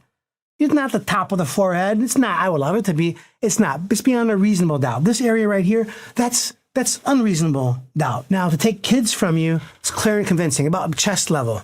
To take money out of someone's pocket, more likely than not, that's your belly button, 51%. To arrest a person, put them in chains, put them in jail, strip search them, probable cause. Put you in front of a jury of your peers, probable cause. They put this man in handcuffs, and they can't even agree what they're going to be charging him with. Stalking, disorderly, a city violation. You need such little evidence to put someone in handcuffs, to charge them with a crime. Again, kneecap type of evidence, and human scale of justice, it's your knees. And these officers are having problems articulating that. One of these officers should have been like, hold on a second. What are we doing? We're going to look stupid later. We're going to look dumb. Isn't your body camera on? Oh man, hold on a second. I'm kind of going away from collusion with the owners to just dumb officers. Maybe even a dumb police department. It turns out that hanging this sign on a fence. Can we check the legal office for a gas leak? There's got to be something else going on this, man. There's got to be something else. Listen, this guy's Mexican. I don't want to go for that shit, okay? But this guy is absolutely smoking something. I don't want to make it targeted. You've got to have, like, to your knees. You've got to have enough evidence to fill to your knees, you know? And then taking a picture of it for Instagram is not illegal. In fact, what the group is doing is actually protected under the First Amendment, freedom of speech. So one of the police officers let the group know that they were okay to keep doing this. Right now, I don't think you guys break the law. But this other police officer wasn't able to accept this reality. We're going to take it down. Having the officers remove the sign is even worse than the officers blocking the sign. At least the officer that was blocking the sign, like, I just parked there, man, and realized what was going on. The officer removing the sign, it seems to be at least the officer acting at the behest of the owners, which police are not supposed to be working at the behest of a particular person. They're supposed to be working at the behest of society. Again, collusion or just dumb? I think the dumb might be winning at this point. And then for the rest of this footage, the police redacted all of the audio. So I called. This is what I've seen some people say. It's not conspiracy. I'm not alleging that these people have conspired. Okay? All that I'm alleging is that these people have colluded. You see, there is a huge difference, an enormous difference between collusion and conspiracy. And the difference is... Well, conspiracy sounds scary. Okay, I can't, like, conspiracy sounds scary. I don't want to use that word. Called the police station to find out why. All the redactions are done pursuant to the Utah State Code. But the police made a mistake.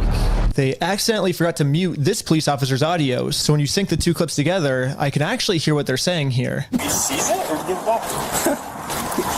Is it an occasional crime? Is it disorderly conduct? Why? Is he upset about it? I mean, I guess, but that's not. Yeah, this police officer is right. Just because this might make Josh upset does not make this poster illegal. So we do have a voice of reason, and I give that officer credit. He's not just going along blindly with the other officers. But I will let you know this. That officer, when Reckless Ben is being arrested, that group is being arrested, he is not raising his hand saying, hey, y'all, stop. That's not right. He fell into line the moment the officer made an arrest decision. I suspect he did not write a separate police report saying, hey, the other officers are full of it. He didn't do anything wrong. I mean, I'm hoping. Now, what I've said before, okay, is that I think in this audio redaction that takes place here, it's hard to pinpoint exactly where it is, and you do need to rely on Ben to exactly figure out where the cut happens. But if they're talking about, like, oh, is it disorderly? Is it something like this? If they're discussing charges, that shouldn't be redacted. I agree. The part that I could maybe understand being redacted is when they're asking the question, you know? Has he said that he feels upset about it? Because then they're talking about the alleged victim of alleged criminal stalking, right? That redaction seems to make a lot more sense, but, you know. The other officer. Yeah, so I'll agree. Some of the redactions around this stuff do seem to be possibly in favor of the police department as well, right? But I will let you know this. That officer, when Reckless Ben is being arrested, that group is being arrested, he is not raising his hand saying, hey, y'all, stop. That's not right. He fell into line the moment the officer made an arrest decision. I suspect he did not write a separate police report saying, hey, the other officers are full of it. He didn't do anything wrong. I mean, I'm hoping that report does come back, and that would help restore some of my faith in the police, particularly the American Fork Police Department. But I suspect that report doesn't exist. I love being wrong about things like that, though. So someone email it to me or show it to me. There's a few scary parts about this entire thing in this Reckless Ben video. This is one of the ones that scare me because it could easily go very badly for the individual being arrested. And Lieutenant Adamson can correct me if I'm wrong, but we're going to seize your phone right now. Don't. Do not do that. You understand me? Right now you're attempting to destroy evidence. Okay? Put your hands behind your back. I was just locking my phone. This officer's an idiot. Letting someone put their hand into their pocket? No. Officer's about to arrest somebody. Hands where I can see them, sir. Frisk them. Remove things from their pocket as evidence. A chain of things here. This guy was locking his phone because you have no duty to hand the officer your unlocked phone. You have no duty to give them the password. You have no duty for any of that. I'd probably turn my phone off before I gave it to an officer. That's just me. I probably wouldn't give my phone to an officer unless he ordered me to. The officer did say I'm seizing it. No argument there is under arrest. But this officer, the way he turns And the way he's using this, couple of things in my brain. Number one, he realized he's an idiot for letting the guy reach into his pocket. I mean, the vibe that I get is just when when your parents are telling you off when you're a kid, like, give me your phone, no more phone for you, and then you lock it before you hand it over. What did you just do? That's the vibes that I fucking get. Like an upset parent when you handed over your fucking phone. Yeah, that seems possibly straight up fucking battery. If you want to take it like a criminal route of Ben, or I guess other guys want to like press it, because he's like suddenly putting his hands on him and starting to like grab him and rough him up for like no legal reason that I can see. The guy's just on a fucking power trip. Yeah. He needs to go back to training. And if he doesn't know training for basic police safety, what are the odds he knows training for anything else? He's probably a terrible officer. So officers are good at trying to justify their overreaction. You tensed up. I had to take you down hard. I had to be aggressive with you. You're trying to delete information. This officer, maybe he's badly trained. Maybe he made a mistake, but he's trying to work a narrative. This right here is one of the first interactions that I see that really could have gone poorly for the group, particularly this person that's being arrested. Yeah. Remember, Ben is on FaceTime at that time. That's why he wanted it unlocked. Ben's already been charged. Yeah, that's true, but I still don't think that means you can't lock your phone, but you can hand it over, right? Just because you're on FaceTime to somebody who's also been arrested that you're friends with, that doesn't mean that you can't lock the phone. You've got the liberty to do that, right? I was giving it to you. I was giving it to you. Yeah, the poor guy getting arrested. I'm giving you the phone. Why are you getting so aggressive with me? You're not going to win this side of the road. You're just not. And we are witnessing this in real time. It's on my money. Look, it's on my wallet. I was turning it off. Right now, this phone is being seized as part of this investigation, and you're being arrested. Okay, let's put him in the back of the car. What do they arrest that guy for? Okay. My name's Detective Nikosha. I work here at the police department. I did willingly hand over my phone, but when I handed him my phone, my wallet popped up. So I said, hold up, let me hit my power button. Well, if you've been arrested, you should never talk to the police. Sometimes people want to talk to the police before they're arrested and be helpful. But man, once those handcuffs go on you, stop talking. Please, God, stop talking. I want a lawyer. I don't consent to searches. I plead the fifth. That's the only thing you should be saying once the handcuffs go on you. Let's go back to this phrase. If you're explaining, you're losing. Now, here is probably the scariest part of the video, this house raid. Police Department, make yourself known. Search warrant, stand up. Fucking loser. I heard that voice crack. Now, here is... Police Department, make yourself known. Dude. I mean, I understand this is supposed to be like the really scary bit of the story. It completely takes the wind out of the sails, though. American folk police department.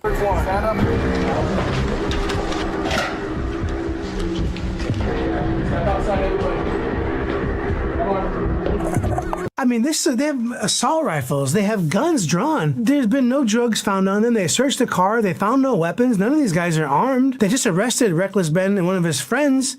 They found a phone, not a gun. There's no evidence these guys are armed and dangerous. This seems like an absolute over-response that you will see with small-town police departments. This is scary because these guys came for action, and one false movement could result in a situation where not everyone walks away. I'm hoping these officers are properly trained for a SWAT situation. Based on what I've seen so far, that's not the case. You know, this redacting things, this is nuts. You understand me? Don't move like that, okay? Yeah, this cop pulled my arm so far back, it dislocated my shoulder. I didn't see anything in this video to warrant this officer doing this strong arm situation here with him. That gun's out. You're primed. They're primed and ready. I thought this was America, man, innocent until proven guilty. But if you bringing guns into a situation where there's no danger, that's not the America I want to live in. What are you talking about? That's like the police everywhere, right? Now, I understand. Listen, if you think there's like a big over-response with the rifles and stuff, that does seem absolutely fucking crazy. Listen, I'm done. I am done with give and takes about American police doing massive over-responses with firearms. Because every time that I try and make that criticism, I've got like 1,000 people in chat telling me that I'm a fucking Britoid. I shouldn't be talking about it. I'm a pussy. I've got no idea when it comes to the guns, all right? I can't evaluate it. He claims it's because I was attempting to make an escape or something. Don't move like that. You understand me? Don't move like that. Don't move quick. Everybody just chill. But if we go back a little bit, you can see I was being completely still when he grabbed me, and I actually made 0 quick movements. So this police officer is just straight up lying so he can give me a serious injury. Included in the warrant are Legos. When they came in like that, I knew they had to have a search warrant. I've not seen the search warrant in person. I've seen maybe redacted parts and things like that. But to come into someone's home, they need to have a search warrant. And the search warrant needs to have probable cause, why they want to do what they want to search for. And it has to be signed by a judge. That's serious business. And I hope whatever criminal lawyer reviews this, or civil lawyer, if they're suing them, they really look into what the officers put into that warrant. Because, you know, paper never refuses ink. Judges make it. What, dude? This was released today. The fucking search warrant apparently has been out for days. I've seen a shit ton of people talk about that shit. This guy hasn't got the fucking search warrant? Okay. Sure that it's passing this very basic, talked about probable cause already, human scale of justice, a kneecap. So just because it's signed by a judge does not mean that it's true and correct. It just means that the officers told the judge they believe it to be true and correct. The reason they were searching our house was, it says, there is now certain property or evidence described as any stolen merchandise, specifically Lego merchandise. How are they going to say, I heard them talking through the wall about stolen Legos being at the house? This is clearly a lie. And I suspect somebody went to that owner of the property and was like, hey, will you tell the police you heard about this? And was it the police themselves? I don't know. Was it the owners? I don't know. Was it somebody just trying to make a name for themselves? I don't know. Did the police go tell the owner, hey, listen, I can't believe you rented to these people. They're causing lots of stink, making us look bad. Is there anything you have that we can mess with them a little bit? I don't know what happened. Not the most important. No, apparently I've heard other people say, although I haven't seen any of the stuff myself, apparently the Airbnb owner that they spoke to at the time is a friend of the cops. So he's a friend of the police. And he said that he overheard them talking about stolen Legos, which just seems completely, like, expected, ordinary, right? They're going along with this case, and they've complained to the police multiple times that they're going after the guys who've stolen all these fucking Legos. So in context, you can kind of understand why they're saying that, right?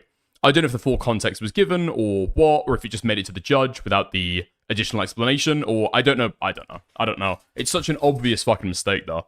Part of this video, and definitely not the most important part of anything like this, but I just want to say, this is the fattest cat I've ever seen. And he's sauntering. These guys are arrested, and this cat is like making a guest appearance. Okay, back to business. This time, they're requesting that I be held in jail a month. What do you mean? Dickers, will you get a law degree? 90% of the content on your stream is legal stuff. No, I refuse, and even if I did in the UK, it'd be fucking worthless. I'm not doing it for fucking drama slop. Are you fucking crazy? I'm not getting a law degree for drama slop. No, it's just, dude, it's over the fucking Lego stuff, right? 90% of this is all legal.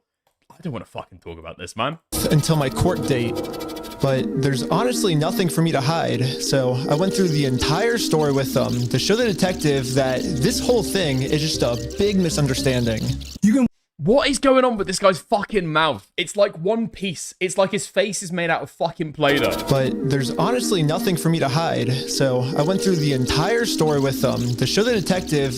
Like, he's struggling to breathe. This guy needs a CPAP machine while he's fucking awake, I guess. Literally swallowing down breath. That this whole thing is just a big misunderstanding.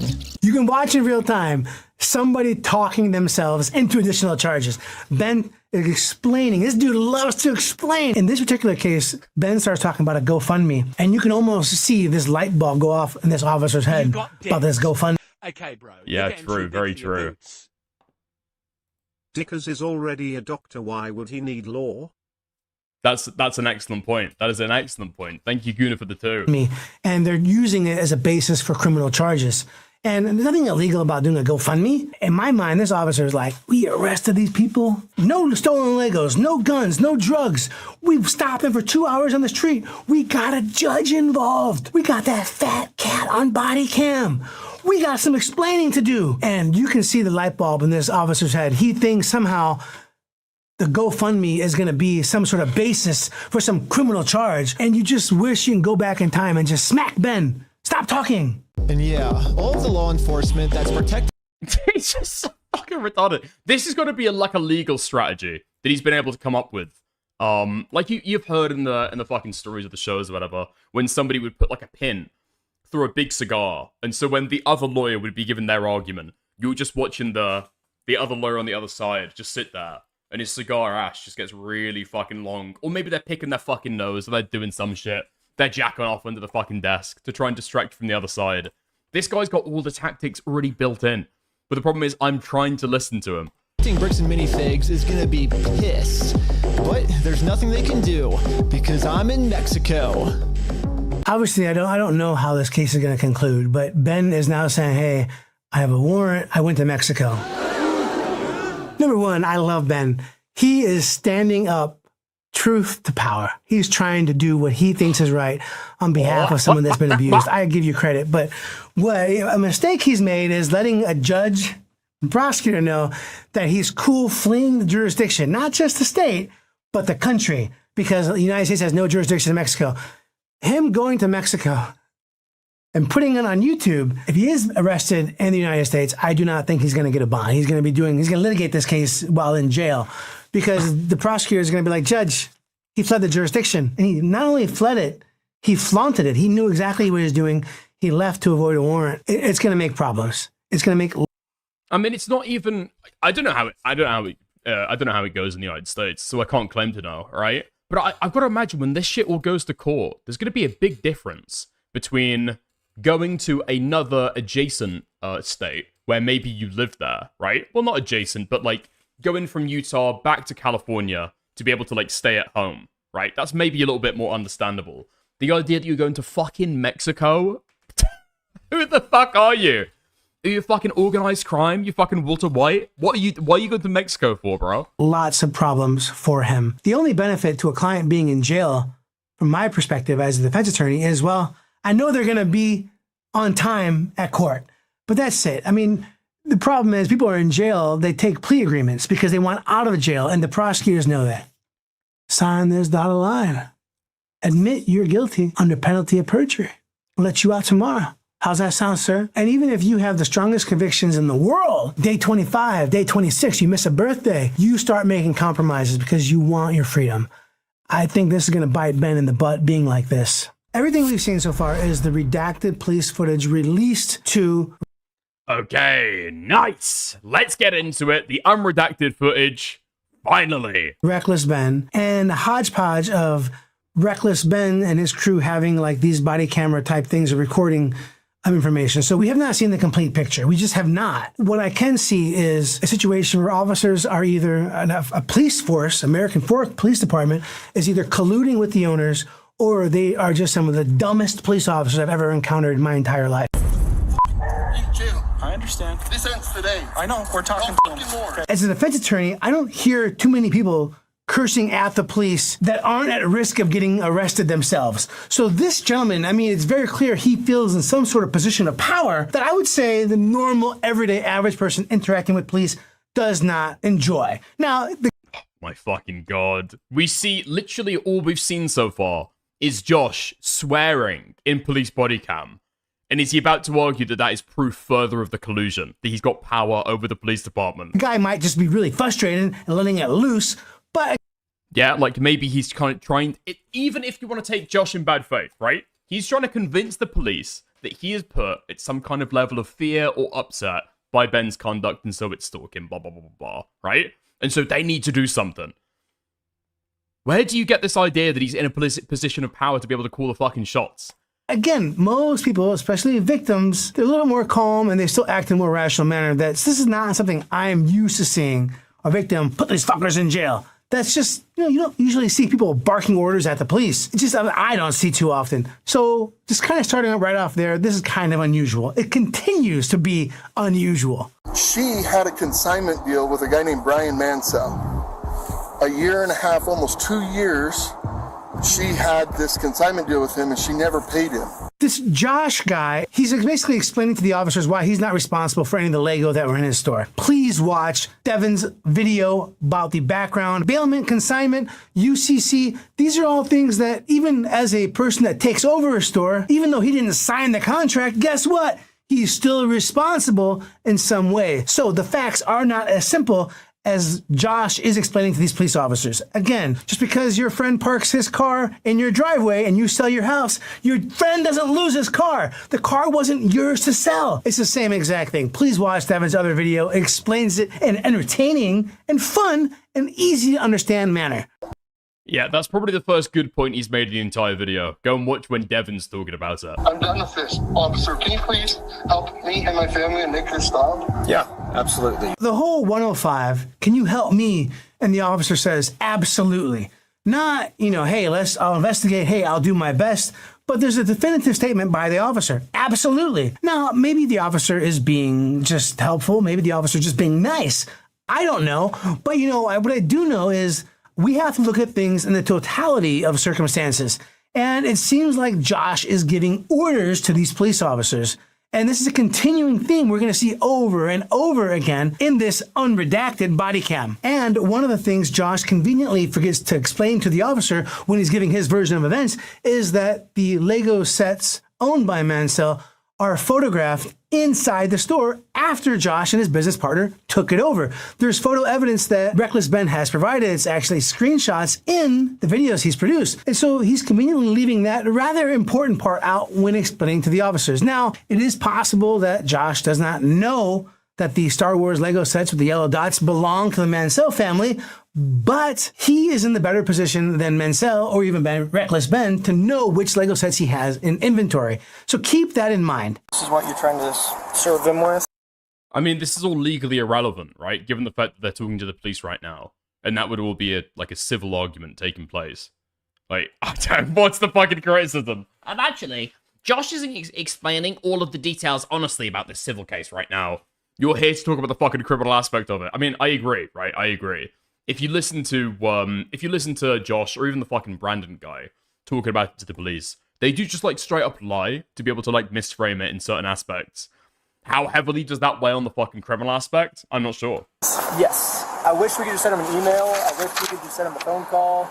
Or the court could just send it to him, but this is what we're required to do from the... In the redacted body cam video, the third set of officer takes the papers from Reckless Ben and says, hey, I'm going to try to serve these for you. Let me see them. And to be fair, the officer even suggests to Josh, can I just give you these papers so we can all just and he wants to say, go about our day. End this right now. And Josh has some words in response to that request by the officer. You okay if I give these papers to him? Yeah, for sure. Okay, hang tight.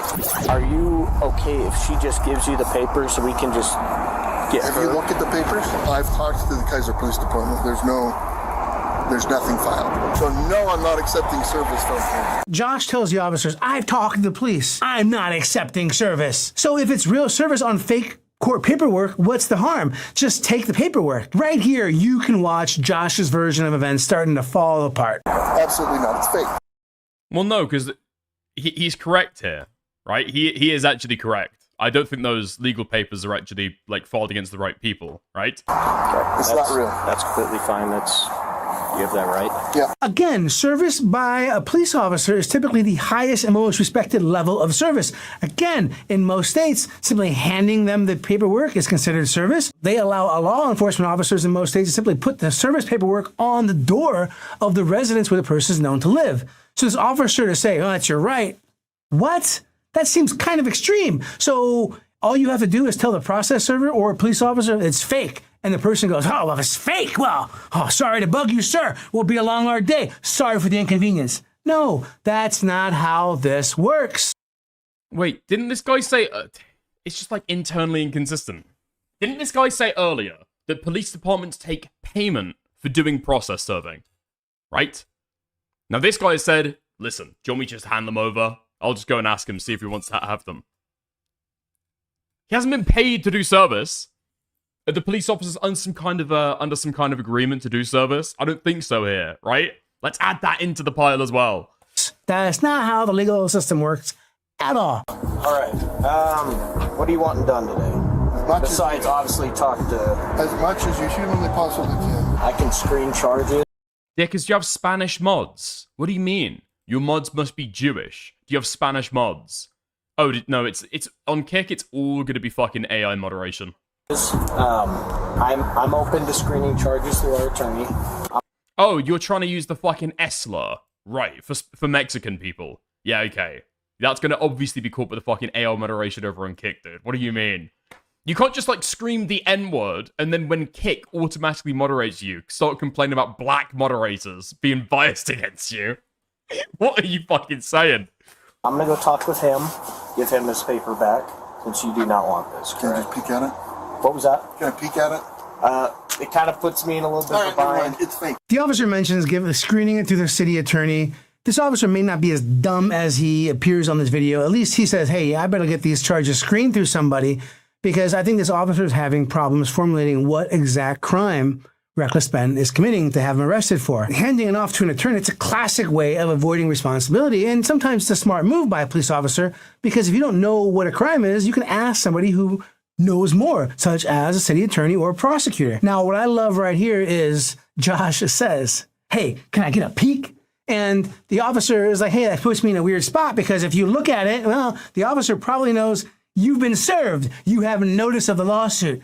So the officer would have to put on paper, hey, I served Josh, and Josh is over here saying, I refuse to be served. Makes the officer look bad, and it kind of lets me know that the officer knows him handing court papers to Josh is service, like in most states. So anyway, I'm gonna get... I mean, what I'm getting throughout this video is I'm not getting a lot of points here where the police officers have done anything actually illegal, right? I'm not getting many points of that. Maybe a couple here and there, right? This guy didn't even pick up on the battery. The police officer putting his fucking hands on him after that dude, like, locked his phone or whatever the fuck. But I feel like what you can say over and over again is that the police clearly don't like Ben and are clearly trying to, I guess, ameliorate or keep Josh happy at the very least, right? Because he's, like, bitching in their fucking ear. They're clearly biased against Ben. They are taking a certain side of the story. But again, Ben's side of the story is all civil, and so it doesn't concern them anyway. Give this back to him and trespass her. Because here's the thing, like, think about this logically. Do you think a process server would show up with a guy that's been harassing a YouTuber to serve papers in Utah? Josh knows that if he gets served these papers, it's going to be really bad for him. And at this point, it seems like he's willing to make up any story he can to get us arrested before he gets served these papers. They sent a lady in, and the lady's like, oh, I'm going to murder you, to Amanda, the manager. Now, Reckless Ben says he's never told anyone he's going to murder them. And There's apparently some girl who came into the store. Right, I mean, dude, the problem is with Ben here, right? I know a lot of people want to be fucking sympathetic to him and treat him with fucking kids clubs. Unfortunately, this guy's got a track record of conscripting fans to be able to go into, like, certain spaces, right? The Mormon guy, the fucking fake UPS guy, he sent people to this guy's house.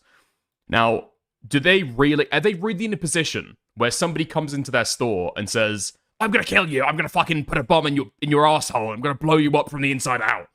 And go, well, you know, we don't really know that Ben sent them in or not. You know, we've got no evidence. I don't know, if I were them, I would probably assume that Ben has sent them in its content, right? Because they don't know who the fuck he is. They're going to take a negative inference, obviously. And you have Josh telling the police officer that he went to the store and told the manager he's going to murder them. And, you know, from one point of view, some could say that Josh telling the officer that to give the officer a better reason to arrest Reckless Ben. Intimidation usually starts as a misdemeanor. It's very easily be a felony if someone has a weapon on them. But the reality is, in this situation, it looks like Josh is giving information to the officer to try to push the officer to arrest Reckless Ben. Now, Reckless Ben insists that this is a lie, that he's never told anyone he is going to murder them. So, I will say this. Lying to the police in the course of an official investigation is a federal crime.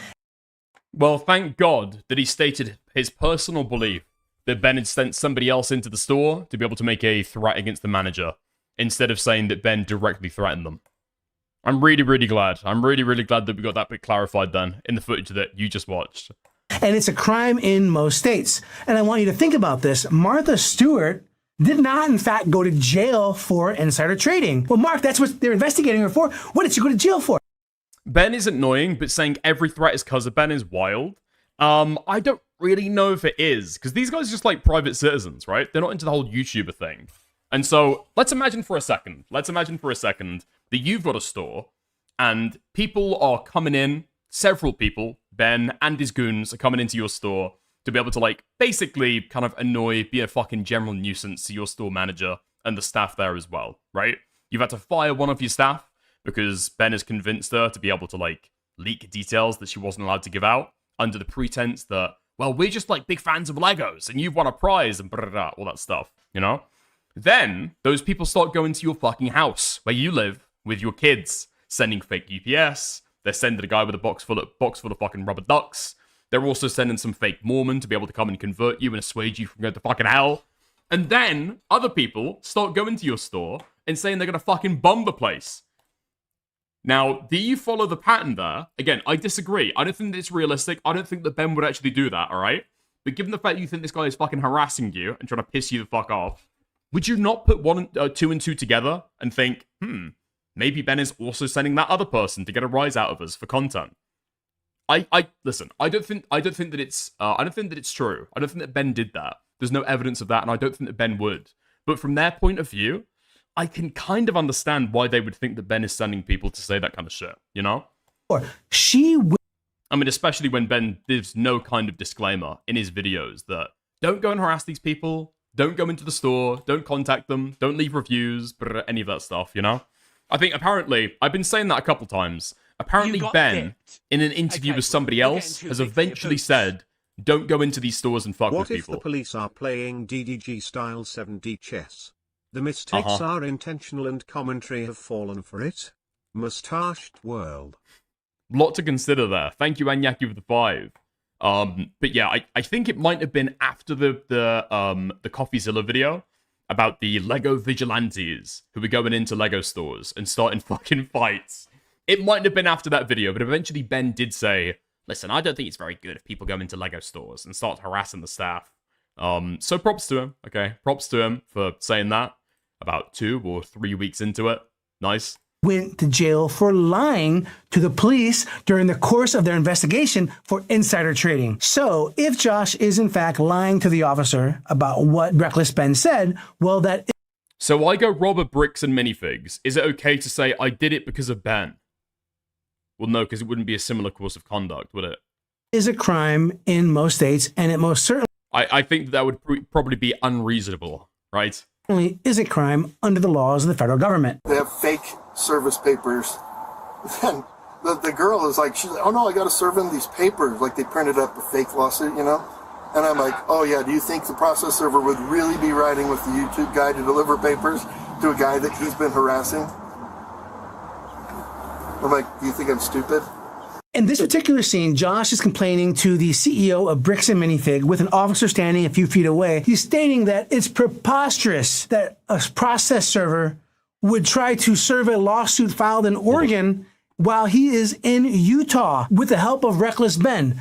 Literally, Josh understands at this point that somebody bought $200,000 of Star Wars Lego set. That same person gave those Lego to a store to sell on his behalf, and then that store went under, and then another franchisee took over that store and refuses to honor or accept the reality that Lego was in that store that did not belong to the current owner. I'm gonna let you know something. A process server trying to serve a lawsuit in a different state, that's the most believable part of this entire saga. That's the most believable part. Literally. You can't pretend to be a process server. So you can't. It's illegal. Why not? In the state of Utah, to be a process server, all you have to do is be over the age of 18 years old. You got to be not affiliated with the case, and you can't be an attorney. And this girl meets all 3. I love Josh telling the officer the law. He's a fake process server. That's a crime. I find it unusual for someone to be explaining the law to the police. I find it obnoxious, and I find that it does not work well for my clients. I watch the body cams of my clients. When they start telling the officer, this is the law, you can't do that, that's illegal, it usually does not work out in my client's favor. And how do I know that? Because I'm watching them in real time, and sometimes court of law, you know, there are rules and there are laws, but sometimes it's a popularity contest. And being obnoxious on camera typically does not help that person become popular with a trier of fact, whether it's a judge or a jury. So usually when people are telling the officer what is real, what is illegal, what's allowed, what's not allowed, it's usually the officer smiling, tell me more, usually at the detriment of the person they're going to arrest. So to see this man tell the officer the law, it's unique in the fact that he is not in danger of getting arrested. He's enjoying some extreme privilege and whatever position he has in that community where the American Fork Police Department exists. They're screening some. Did anybody else understand what that guy just said? Like the argument being made? I wasn't on screen, but I was listening to what he was saying. Is this guy seriously trying to argue that telling a police officer, falsely, what the law is a crime? That you're saying that with no fear of getting arrested? That's not a crime. You wouldn't be arrested over that. I literally, like, okay, somebody explain it to me. Somebody explain it to me what the guy was trying to fucking argue right now. Yeah, literally, I don't even know what he was trying to just say. Charges, okay? Yeah. But we're just kind of working. I don't know if people are saying nope to my explanation that that's not what he was saying, or that nobody else understands what he's trying to say either. I'm guessing it's to the latter. It looks like this is a real case. It just hasn't gone to court. Okay. It's a real case. Who's it against? Against him versus. He's saying if you cite the law to a cop, it is usually because you are the one who is about to be arrested. Oh. Okay. So my fault was assuming that it was in any way fucking irrelevant to the case. Nice. Okay, I understand now. It was just totally irrelevant. This is you. Ben Schneider? Mm-hmm. What an idiot. So, he's just racking up the charges and we're working together. I love this scene where the officer confirms that the paperwork is real. There is a real case against Josh and his business partner. There isn't a situation where the officer is like, hey, Josh, were you lying to us just a little bit ago when you insisted this was fake, when you wouldn't take the paperwork, when you said this is all a giant scam? The officer doesn't even confront him, even the smallest degree. That's unusual. That's funny. That makes me a little bit skeptical of perhaps the police are acting in a neutral fashion, or perhaps they are working with Josh, his business partner, Bricks and Minifig, whatever, or they just really hate Ben and they don't care what information changes. The officers hate Ben and Ben is the villain. Even in a shifting narrative where, he told the officers they're fake. He didn't say, I think they're fake. I have a reason to believe they're fake. I think this is a scam. He told the officers it's fake. It's fake, it's fake, it's fake. I'm not accepting service. But the officers don't even bother to say, hey, maybe Josh is an unreliable narrator. Maybe we should stop, take a minute, and try to figure out what's going on, as opposed to what they actually do, just to arrest Ben. It looks like they're arresting him at the behest of Josh, his business partner, and it does not look good for the CEO of Bricks and Minifigs. He's on the phone too. At least we believe he's on the phone. I don't have an actual camera of him talking, but Josh is holding up the phone. The person does identify himself as the CEO of the company. Like, letting them go cannot be an option here, guys. Like, there's got to be something. Okay, so what I would say basically on that is I agree that the police are probably biased against Ben, right? I understand that. I agree with that 100%. But ultimately, the police are there because the police have been called on Ben by Josh, as they have for, I don't know, the fourth time now, to be able to complain about people turning up at his fucking house, right? That's the ultimate goal. That's the problem that they're there to resolve. So whether or not the fucking lawsuit is real or not is a totally tangential detail. It's largely irrelevant to what they're there to do. Although I agree that they are biased in his favor, right? They're seeing Josh as the victim and they're seeing Ben as the perpetrator. But whatever civil complaint Ben has is civil. Whatever civil complaint Ben has is irrelevant. And so it doesn't even enter into it here. I love it. I just love it when people enjoy such extreme privilege and power. They can tell the police, you cannot let them go. This is stalking. This is cyberbullying. I'm the CEO of Bricks and Minifig, and this cannot happen under my watch. You got to do something, officer. It blows my mind when people tell officers to do stuff, because officers, they got the power. They have the handcuffs, they have the gun. And so usually on the street is not where you're going to win an argument with an officer. So even though that's really weird for me to see, what blows my mind away is the officers do it. There's got to be something for cyber stalking, bullying, like all of the different things. Like, there's got to be something to arrest them and send a message that this is not appropriate, this is not okay. I'm in agreement with you. Again, that's why we're kind of working. I cannot stress this fact enough. The officers now know the lawsuit is real. It's not just some imaginary thing Reckless Ben and his crew has invented to harass this individual. The officers know it's real. And At this point, they don't say, hey, I got to serve you these papers. They don't go back to the Ben and say, hey, I'll give him that paperwork. We're going to serve him right now. Even if they're going to arrest Reckless Ben, even if they are going to arrest Reckless Ben and his crew, they very easily could have said, hey, we're going to serve you the paperwork. This is America. And we have a justice system, and part of that justice system is civil lawsuits. And part of a civil lawsuit is you have to get service on the person you're suing. Why? Well, lots of reasons. The biggest one is we don't want a situation where we sue somebody and we get a judgment and they never knew they were sued, but that person didn't have the opportunity to fight back in court. It's simple enough to simply, hey, we're going to serve you. Hey, we are going to arrest him too because we don't like the way he did it, but you are served. No, that never even becomes an option with these officers. They simply would rather arrest Ben. I want to assure anybody watching this video, if you're being served court paperwork, you cannot just scream cyberbullying, stalking, and avoid being served. If avoiding service was that easy, well, lots of attorneys I know would have to get new jobs because nobody likes being served. It's not fun being told you're being sued. It is not. It's just ridiculous. Just spend 2 seconds and think, what is this the fourth set or is this the fifth set of police officers that have been called out right now? If Ben was gonna serve them, he would have served them, right? If Ben was gonna serve them, it would have happened by now. But instead, he's sitting across the fucking roadway with his process server that clearly it's just some girl he's met on Instagram, like the rest of these fucking people, and sent her to the fucking house to be able to do it on his behalf, right? But how long is he sitting there for? An hour? 2 hours? Part of criminal stalking is surveillance. You can't ignore that fact. So the question is, why is Ben waiting around for so long? Because you could understand from the police's perspective how that could look like intimidation. I actually don't know what Ben was trying to do in that instance, right? You can absolutely look how it fucking looks. The end of the world to be sued is not fun, but it's not the end of the world. And it's a part of our justice system. So again, this is not normal. This is not how this works. Trust me. Is the lawyer unaware of Ben's previous actions? This guy thinks that Ben, getting some guy to rock up at Josh's door with a box full of fucking ducks. He thought that that was an attempt to serve him. Oh wait, no, sorry. It's even fucking worse than that. He thought that the Mormon kid randomly turned up at Josh's door. He thought that that was an attempt to serve us. So yeah, this guy knows absolutely fucking nothing about what he's talking about. Love you. Oh, there we go. I love you. So, I love you. I love American Police Department. When Josh learns that Reckless Ben has been arrested, he tells the officers, I love you, I love you, I love the American Fork Police Department. Man, that's gotta look so bad right now. This police department having their body cam footage hacked, Josh and his business partner having their franchise taken away. And I get it though, he does look relieved because part of Josh probably believes him being arrested might end this civil lawsuit against him.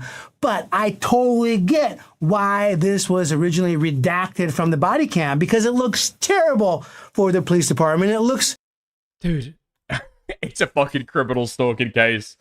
It's literally footage at the front of the alleged stalking victim's house, right? Footage of him talking about how this has affected him. Footage of him talking to the fucking police. Okay. Terrible for the American Fork Police Department. And so I would have redacted it too. Now, on a rather serious note, I want to mention that when this video started, Josh was outside in a t-shirt and pants. And subsequently, when the officers go back and forth, he puts on a flannel, but he never puts on shoes. The entire time, this gentleman is not wearing shoes. And interesting observation, counselor. I wonder how this will play out legally. He does. He is raw dogging the floor right now. I don't know what is going on with Utah, but apparently there's a genuine and deep love of hobbits. And listen, I got nothing against hobbits with their multiple breakfasts, first breakfast, second breakfast, 11s. I think there's a brunch in there. So I'm not hating on Utah for not wearing shoes, but is this normal? Is this something that's reality? I'm getting cold, I'm put a flannel on, not shoes. And he's had ample time to go put some shoes on. We got slip-ons, we got all sorts of things going on. This franchise owner is talking to the police like he's the boss, all the while barefoot. I don't know, it's just weird for me, I'm sorry. Of course. Excellent observation. You're right. The swearing, him not wearing socks and shoes. You're right. The conspiracy goes incredibly deep. Maybe that's part of the agreement, because I'm wondering what the police are getting out of any of this, all right? Maybe that's what the police are getting. 3 pictures of those Tootsies. Now I can completely understand now. the time when my clients are barefoot is because, well, they've been caught in an uncompromising position and they much rather put their shoes on if they had the option. So it's unique for me. It's fun for me. It's different. Hey, they're probably going to be quick to film. They're probably going to be quick to pull their phones out, so just be aware of that. In the redacted version, we don't see this whole thing about the officers wanting to make sure no one's recording. In the unredacted, you can see Ben is turning his camera phone on, and that's when the officer grabs his arm. Ben claims he was injured. I have no reason to doubt him. And the officer said he was tensing his arm up. But in the full context of the unredacted, it looks like the officer was trying to get that phone out of Ben's control by being very forceful with his arm. And then the officers do talk about the fact that Ben, the main guy, had his phone on and somebody else had a GoPro. But it's very obvious the officers did not want to be filmed raiding this house. Why not? Oh, I could see that angle to it now, actually. I could see that angle to it. Well, they came in there with guns drawn, rifles, handguns. They came a SWAT team, and they came for business. And officers, I don't care. I mean, it's an American police department, okay? You guys have all got the most militarized police departments of the fucking world. Let's be fucking real. They've got a single rifle. It's hardly SWAT. Anybody who watched this, officers hate being recorded. They just hate it. And why? Well, because it causes them to lose control of the narrative. Well, Mark, it's a body cam. We're going to find out eventually. I get it. But look what's happening in this case. And this is very frequent. They release redacted versions of body cam to the public. And criminal defense attorneys like myself will often get unredacted versions of the body cam, but there's usually a court order. Bam! You will not give this to anybody except your client, and in some cases, you have to have your client come into your office and watch it. You can't send a copy to him. The reason they do that, and the prosecutors will say, hey, listen, Judge, we don't know every little bit that needs to be redacted, so we need you to give a court order saying don't give it to anybody so we can give it to them so we can move these cases along. And usually the unredacted stuff becomes available after a criminal case is closed. I don't like that, but that is the reality that many criminal defense attorneys are dealing with. We're getting unredacted with orders we can't give it to anybody. It's super important to understand there's a context here, and I love seeing these officers colluding like this, make sure no one's recording because they know it's going to look bad. We want to control the narrative. I watch a lot of body cam video, and I always think they're doing that on purpose, but then yeah, that's not that's not a sincere or a legal purpose or like a legal motivation, right? Going into somebody's house to be able to execute a search warrant, and then you're worried about them filming. They've got the legal right to film. Why would that even be a concern? I can get that 100%. And to see this and know that they're doing it on purpose, well, it's nice to know that I'm right. It's just a wonderful feeling to know that, man, I'm right. It doesn't happen all the time. So I love it. I embrace it. Most police departments aren't dumb enough to accidentally release unredacted body cam at the beginning of a case because, well, again, it caused them to lose control of the narrative. So I don't know what American Fork Police Department put into probable cause affidavits, but I bet it's not going to match what the unredacted footage, or at least unredacted footage, is going to call into question.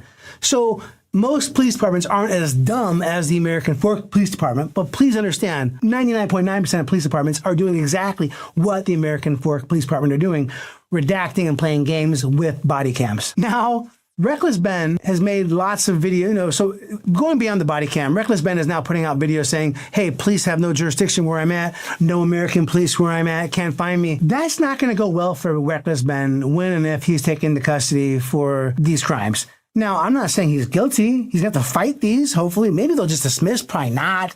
But he's going to have to ultimately address these crimes in a court of law. And him telling his viewers, they're never going to find me, I'm beyond the reach of American police, he's going to have problems getting a bond. I'm just letting you know, I can't see a judge giving him a bail amount now that he is not only a flight risk, he's a known flight risk, and he's kind of flouting being a flight risk. And he's kind of making a big deal about, he knows he's a flight risk, and I just don't see that being a good move on his behalf. And so I would encourage him to stop flouting his known flight risk status. Now, all this highlights why it's so important to get a great lawyer when you're dealing with your own. No, dude! I get Devin only at the fucking end to give me a fucking shill for his dog shit legal recommendation business. Fuck! I fucking believe this. This is such bullshit, man. Not again. Not again. Okay, nice. Is that about it? I was thinking of going and having a look at Bruce Rivers, but honestly, that is like a 2-hour-long video, and probably it's just completely irrelevant at this point. I've already got probably what people are going to say. Unless Bruce Rivers has got a completely different take to this kind of stuff, then yeah. It's just people seem to be generally complaining about the police. But I don't think we're getting very much there that's actually illegal. There we are. It is what it is.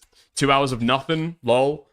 Yeah, dude, LawTube has been all over this fucking story, and the coverage has been total dog shit a lot of the time. Really fucking annoying. Just watch it at 2.5 times speed? No, it's probably not even worth that. Legal Eagle is a cut above the rest. Dick is shilling his favorite channel. No. Dick is shilling his favorite LawTuber, okay? And Legal Eagle was not in this video. My endorsement remains. My endorsement remains. No, the first part of this of the series that Legal Eagle did was actually really fucking good. If you haven't watched it before, I haven't watched my me go over it on stream. I guess go back to the last stream or the one before that. Pretty good. Pretty good. Remember you said your favorite YouTube lawyer was Pisco and Legal Eagle? I stand by that. As people, okay? As people, as creators, as people. I don't know who this fucking Mexican guy is, but it's not nearly Only a what I flight fucking risk. expect. Who is this guy? Does he get introduced at the start? American Folk Police Department recently posted a statement on YouTube defending the conduct of their officers during the Reckless Ben criminal investigation. They also Oh my god, and he doesn't go over any of the details of the police's response to any of this either. He just doesn't touch on it at all. Doesn't talk about it at all. Okay. Fantastic stuff. Nice. We love to see that. We love to see that. That's green, you can tell from his voice. Okay. That's a racist comment. We're gonna move past that. Wait, did I say Pisco from Legal Eagle? Okay. Whoops. Stop raping my job, you dyslexic fuck. Stop raping my joke. Wait, what? What are you talking about? You said it several times. Reminder that you said that your favorite YouTube lawyer was Pisco from Legal Eagle. And then another one. Reminder, you said that your favorite YouTube lawyer was Pisco from Legal Eagle. For once, I'm not being dyslexic, okay? You're being dyslexic. Thank you very much. It's so crazy. This is the place that we've got to between me and Hengist. This is the place that we fucking got to. He can mistype, and when I read it out, he assumes that I misread. Oh, that was a racist joke as well. Okay, never mind. Yeah, never mind. Okay, never mind. Right. Several times isn't enough for Dickers. Here I am asking Dickers to add the Lego emotes for the several time. Okay, I will go and do it. I promise. I promise I will go and do it. You know what? While I go and sort that out. Oh my god. Yeah, of course Woody Mac Show is shilling on the fucking Lego stuff. We love to see it. We love to see it. Nice. I guess I'll read the tweet associated with it. Willie Mac Show. Where is he? Why have I gone full screen? This video goes over Ben's restraining order that is preventing him from releasing part 3 of his videos, of his video series. Threatening to keep up all the GoFund money. Wait, what? Threatening to keep all the GoFund money if he speaks up about it. You don't have to read much into it to realize they're simply trying to silence him. That wasn't threatened at all. What are you talking about? What? Also, this is acting as though it's the police department who's put a restraining order on him. That's not true. It's Bricks and Minifigs who've gone to the courts. What do you mean? They're not threatening to keep all of the Lego GoFundMe money, either. What Ben said is that in defending himself against these charges, it would require the GoFundMe money. They're not trying to fucking take it from him. They're going to sue him and then get whatever money they fucking can. What do you mean? It's got nothing to do with the GoFundMe at all. God, this guy's so fucking retarded. It's actually painful. It just is actually fucking painful. Okay, nice. Listen, while I go and sort out the emotes over on Kick, what I'm going to put on for you guys, a little bit of coverage, a little bit of an addition to the story, okay? As Snark Summer continues, let's have a look at Internet versus Denim's lawsuit response. Let's go. 9 minutes ago? Okay, hot off the fucking presses. In part 1 of the series, we covered the initial reaction to the tentative ruling for Denham's lawsuit, but there has been more updates, including posts by Denham's, reactions by Hassan, and more, and it starts here with this tweet by Denham's where she says, "What a crazy 24 hours, man. The tentative ruling feels a little surreal. First, I just want to say thank you to everyone who has supported me, believed in me, and helped me get here. I could not have done any of this without all of you. For those who are unfamiliar, tentative rulings are sometimes published in advance of hearings, in the interest of streamlining the hearing. The tentative ruling is the position of the court before the hearing, so the fact that the tentative ruling is to grant my motion for judgment is incredible news. The hearing was earlier today, and the judge has taken the matter under submission and an official ruling will be issued, hopefully sooner rather than later. I'm feeling very optimistic and I'll be going over the documents tomorrow on stream at 7 a.m. See you all then." And Hassan Kader replies, "Congrats, Denham's. Could not be happier for you." And Denham's says, "Thank you." Mike from PA says, "Congrats. It was obvious to everyone who wasn't a total dullard that this lawsuit was completely meritless. You deserve a ton of credit for holding strong against seemingly the entire internet of dumb misogynistic assholes." Anissa Joma says, "Congratulations. Thank you for pushing through. You've done a very important thing for the space." Neo Counter Connor quotes the post by saying, "Hate Hassan." Holy fuck, man. Connor's getting fucking everybody here. People who hate internet versus are cattle. Nah, they are cattle. Okay, they are cattle. I don't get why internet versus get so much fucking hate. Unironically, he just goes through and reads the fucking tweets. Is there a little bit of an angle? Maybe, possibly. I don't really know. I don't know. People tried to act as though Boblax was super fucking biased with the way that he would tell the story. Okay, and that was kind of true. If you ask me to go to a specific example, I'm not going to be able to do it. Okay. But I just know in my bones that the way that Boblax would tell those stories sometimes would obviously be fucking biased. Internet versus tends to do a better job, in my opinion. Hate his politics, hate his orbit. This is a just ruling, and I'm happy for Denham's while still viciously hating her politics. Good for her. Clipping Wings posted this clip with the caption, "Denham's humiliates YouTube lawyers who had said she had no chance in her lawsuit with Ethan Klein." That's crazy. Yo, Clipping Wings, let's go. That's one of our guys. That's one of our guys. Is that you have a lawyer who's explaining to you how shit works. These armchair lawyers are so stupid. I will say, there is something very funny about the number of like YouTube lawyers that were like, there is literally no chance she loses on all factors. That like there is no judge that would ever for even a moment think this isn't a cut and dry case. It's like every case has a chance to lose, but like no chance. Like, come on, dude. And what the fuck are you talking about? We need Scarce back.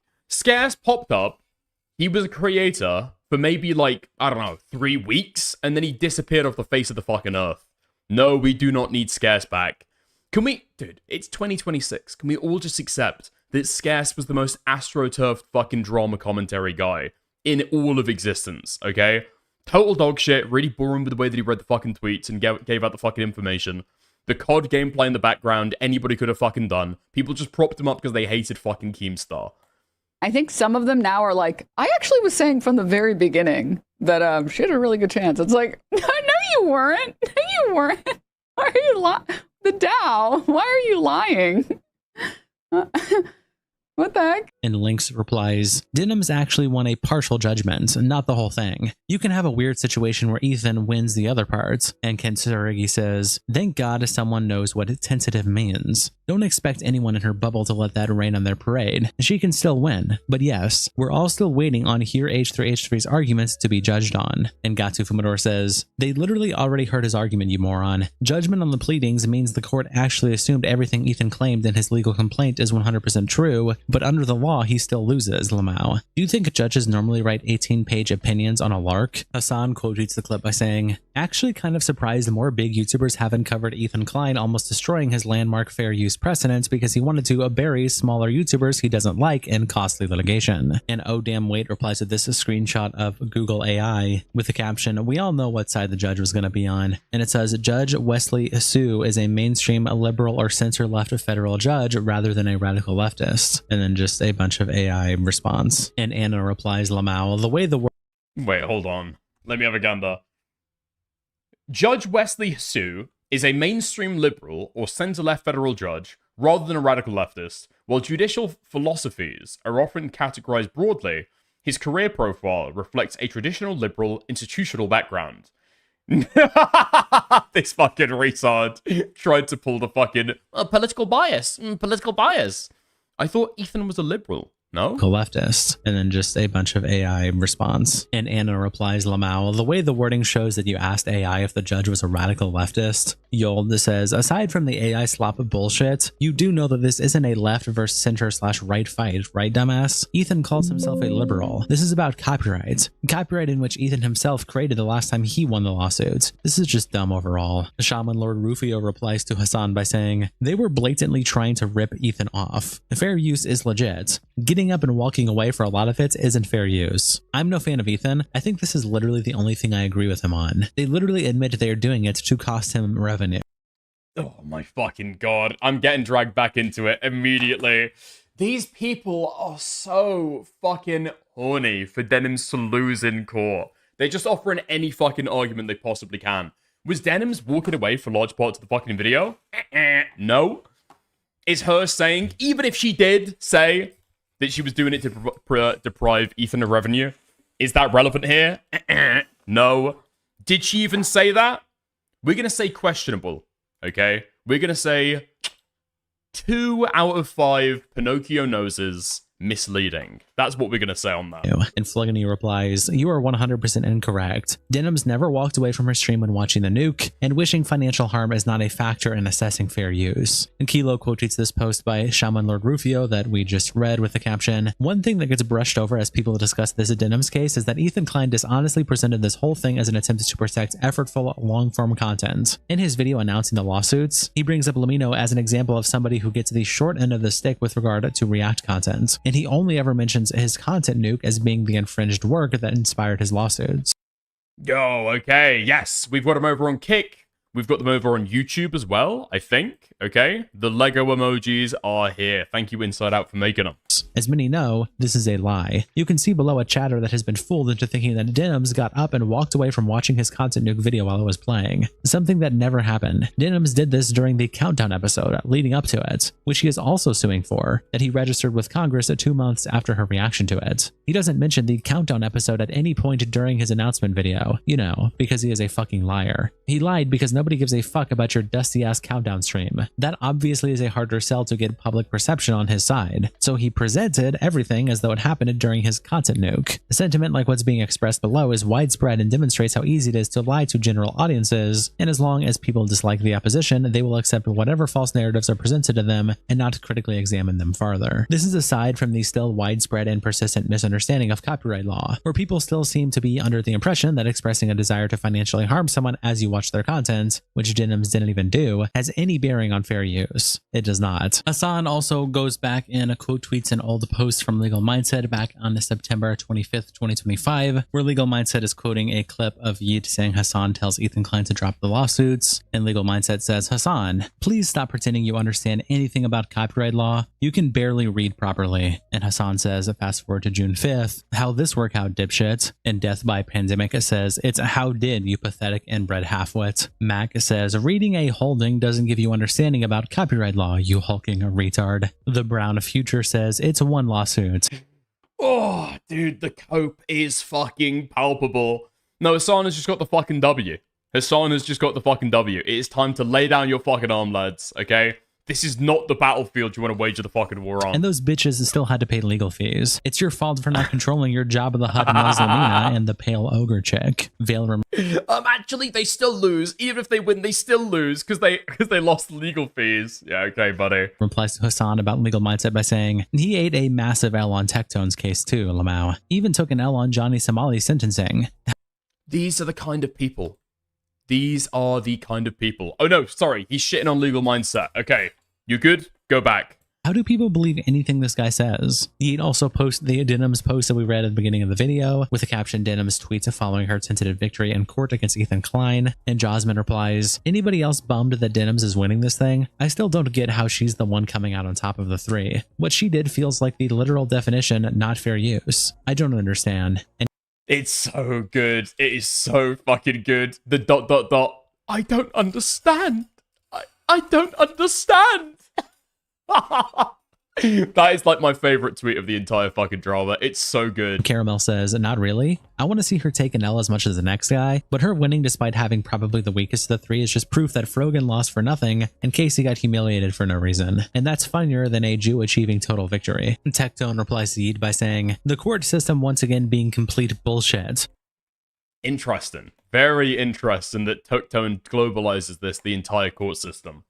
Very, very telling. What a surprise. How can we trust the legal system when this woman stated what she was doing was malicious? Then the judge decides that it's not. It's complete and utter garbage. And what is Tectone? I understand Tectone's incentive because he fucking hates denims and he hates a lot of these people in the Hassan sphere. So I get it from that point of view. Dude, what the fuck what incentive does he have at all on seeing like free speech or React fucking like quashed or chilled? I legitimately don't get it. I can kind of understand from Diori's perspective, he's got some like higher regard for free speech where he doesn't watch the entire thing. Tectone doesn't have that. He will watch the entire thing live on stream while giving little to no critical commentary. Why do you want the shit fucking tightened up on? You want the laws to be as liberal as possible, surely. Vec says, if she says I'm going to steal Ethan's content and stream it so he doesn't... Dickers, is the whole Mormon cop side of this story still a bullshit conspiracy? Yes, it is. Doesn't get any views, and then goes to do a normal reaction of the content with long pauses, commentary, and opinions, I don't think it means it's not fair use. She can say whatever the fuck she wants. What matters is if she actually reacts to the content in a fair use way. But Tectone lost in Vibes Court. I do wonder if that's going to be an evaluation in this case. What do we think the vibes were between Ethan Klein and Denims in the court? Did they even actually give oral arguments in the court? I'm not sure. I'm very excited to see how that analysis plays out. Wait. The judge was a man, right? The judge was a bloke. How long until somebody from the Tectone sphere starts to claim that Ethan only lost his lawsuit against Denims because the judge was pussy whipped by gyno hypnosis? How long? How long until somebody gives that claim? Anza Bone replies to Tectone by... People have got to start flooding this underneath Tectone's clips to see if he starts picking it up. That's going to be the narrative from now on from Tectone's side. Saying, the evidence... It's the only one they've got left. Showed in court gave the judge reasonable belief that you are a rapist. You need to sit this one out. Over on Leftovers H3, Hideous Girl also posts Denim's screenshot with a caption, Denim's post about the tentative ruling, and Force to the Sea says, I'm sure Ethan won't be up until 7 a.m. seething and scrolling the internet while spinning out. Sarcasm. And TikTok Mr. Klein replies, gonna be hard to wake from the incoming self-induced coma of mixed liquors and mixed pills. Suffering the most embarrassing public legal humiliation of his life so far. Many more humiliations to come, inshallah. And Troy Abed in the morning says, it's crazy there's been no Insta stories, lol. MP Lulz says, Jeezy to her. Hopefully he gives up and stops the embarrassment. Their new cope is she already spent 150k plus on lawyers, etc. Surely that can't be right? There was like 3 filings from her lawyers and this is a first court date. Surely that can't be that much money. More like 10 to 20k max? Informally Fly says, how the fuck would they even know that? Probably the same way they know Frogan's lawyer only costs $350. But sure, if it makes them feel any better about Ethan being an absolute fucking loser, then they can go ahead and believe it. ETA, yeah, the $150,000 claim comes from Luce, who doesn't know shit and is still claiming Denims didn't win. He was wrong about literally every other aspect of the case and has been misleading the fun guy this entire time. So Yeah. I even bought into that because I've heard people repeat that so much that I thought, okay, this is probably reasonable. This is probably correct. Apparently that $150 number, that comes directly from Lus. This is another thing. We need to start issuing some fucking regulations and rules around LawTube. Because this shit is getting out of fucking control, okay? If you are stating an opinion about the law, or about a criminal case, or about a civil case in relation to YouTube, okay? You need to cite it and let us know exactly which of these fucking retards you got this opinion from. So we know when to completely fucking disregard it with no further look at it all. It's just getting out of hand. We need some rules around it. I don't know why they're still listening to him. And just for context, at one point does it become unlawful legal advice? It wouldn't get to that point. It wouldn't get to that point. Given legal commentary is totally kosher and totally fine. It'd be if you were like directing and saying, Ben, this is what you need to do. You know. Actually, I have seen a lawyer did get a little bit too involved with the Ben stuff. So he was publishing videos and talking about like, oh, I helped out Reckless Ben. I helped out Reckless Ben with his court case. Damn, really? That sounds kind of fucking crazy. Are you his lawyer now legally? Have you accepted that? Or I don't know. That's not. I'm not even saying it as like a moral thing, or I'm not even judging the fucking guy. I would just say if I was a fucking lawyer, I'd want those lines drawn a little bit more fucking strict. You know, dude.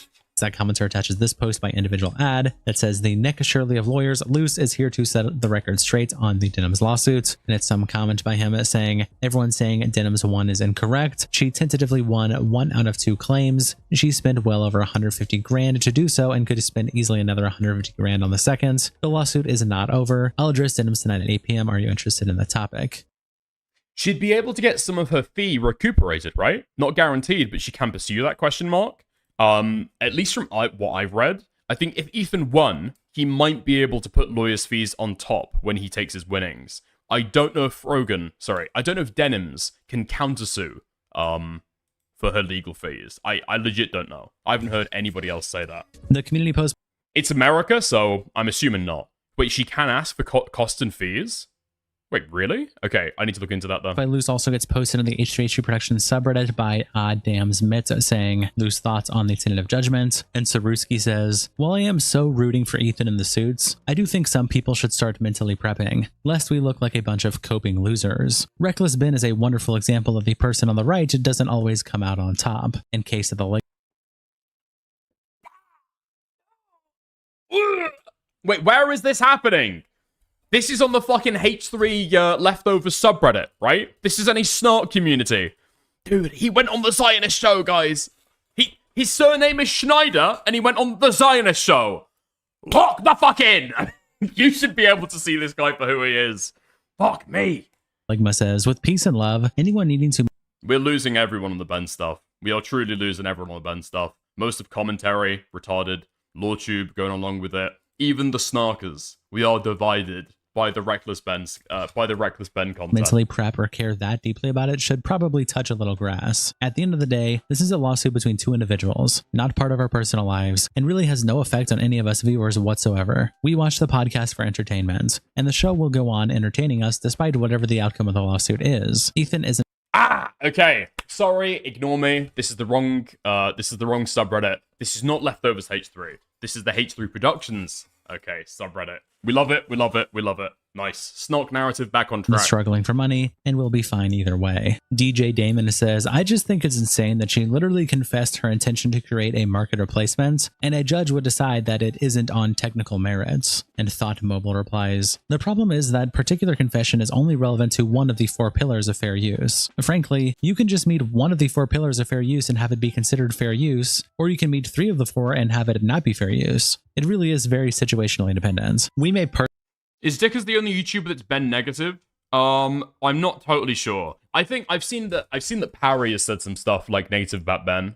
Parry's pointed out that Ben lied about the UPS stuff. I think Gamma has also been on this shit. I think Marcus is a recent convert. I'm not totally sure. A lot of the guys that I would usually expect to give critical coverage, I don't know if they've talked about the YouTube stuff because it's a little bit too mainstream for them, I guess. The H3 connection wasn't enticing enough for them. Wait, Chud is critical now.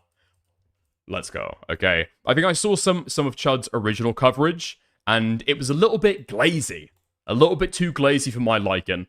Somebody tried to bring up like an obvious fact about Ben, and he started calling them a contrarian or something, and I was like, okay, fuck it, never mind. I give up hope. Personally think Denim's sitting there like a puppet yapping about nonsense and making faces is both not transformative and not entertaining, but a judge may not look at that the same, at least the transformative part. And DJ Damon says, and this is the flaw of the 4 pillars construct. In most cases, people doing fair use are not.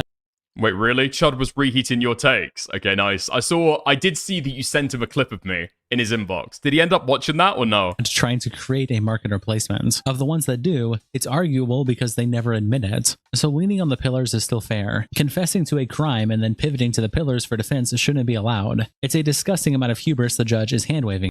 No, disgusting. Absolutely disgusting. Absolutely disgusting. The stealing of takes I can abide. But not giving the proper prep or not giving the proper props when you steal the takes, disgusting. It's right on the level with the utterly no for me in terms of plagiarism. Here, so sure that she'll get away with it, that she can admit it verbally and still rely on the system to protect her, the judge should make an exception. And Thought Mobile says, well, if she fully wins, it'll set a pretty wild precedent that the likes of Sony and Disney will probably end up relitigating at some point. I agree it doesn't seem right on the surface, but unless you're a copyright lawyer or a copyright judge, our opinions hold no ground. I'll leave the minutia up to those paid to do it. SkankHunt42. I'm not sure if that's true. So I might have to think about that a little bit. I'm not sure. Will this precedent end up getting overturned? Disney and whoever else, Amazon and HBO, will probably have the funds to be able to take this to a higher court to try and argue that it's unconstitutional in some way or try to overturn the precedent. I'm not sure. That is a big maybe, I think, because it seems to be in line with other cases that at least I've read. It heavily cites other cases when it comes to the ruling. It doesn't seem that crazy. Like, it talks broadly about, previous rulings that have taken place and just extending those rights to this coverage as well. Who says intent is irrelevant. The legal question is whether it is. Dude, I've got to stop this shit. Disney literally changed copyright law to hold their IPs. Well, that's true. That's true. Well, did they change it? Disney fucking wrote copyright law.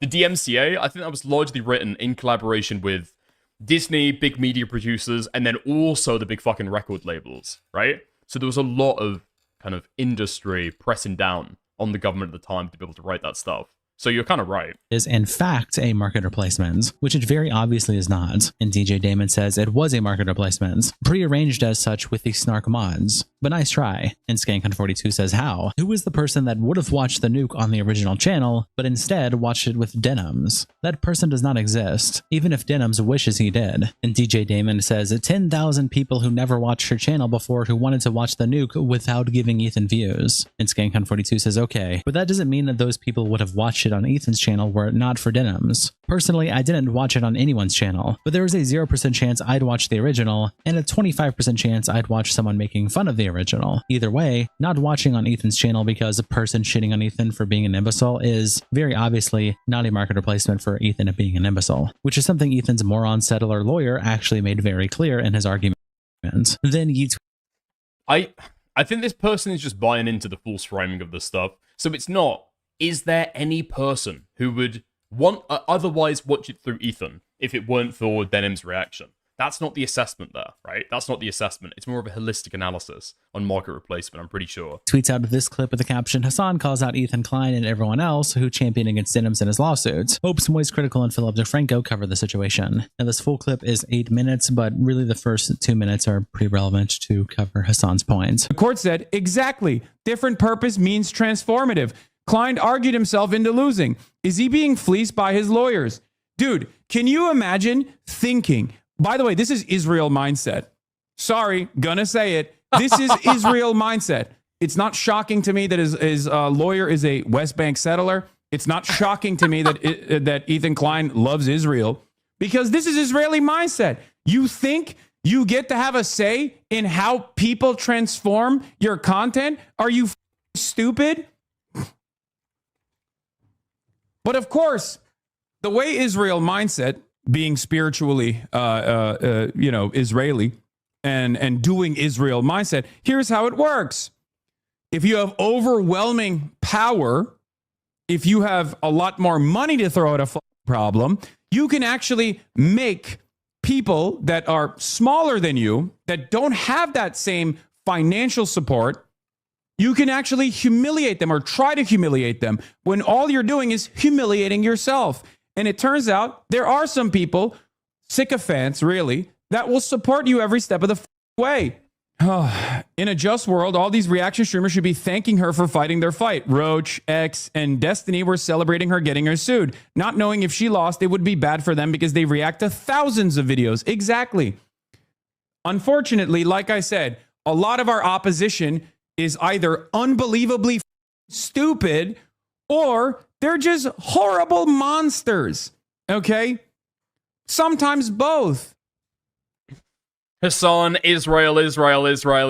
Yeah, he does make it about Israel an awful lot, okay? You can't deny that. But at the same time, he's kind of correct. he is kind of correct.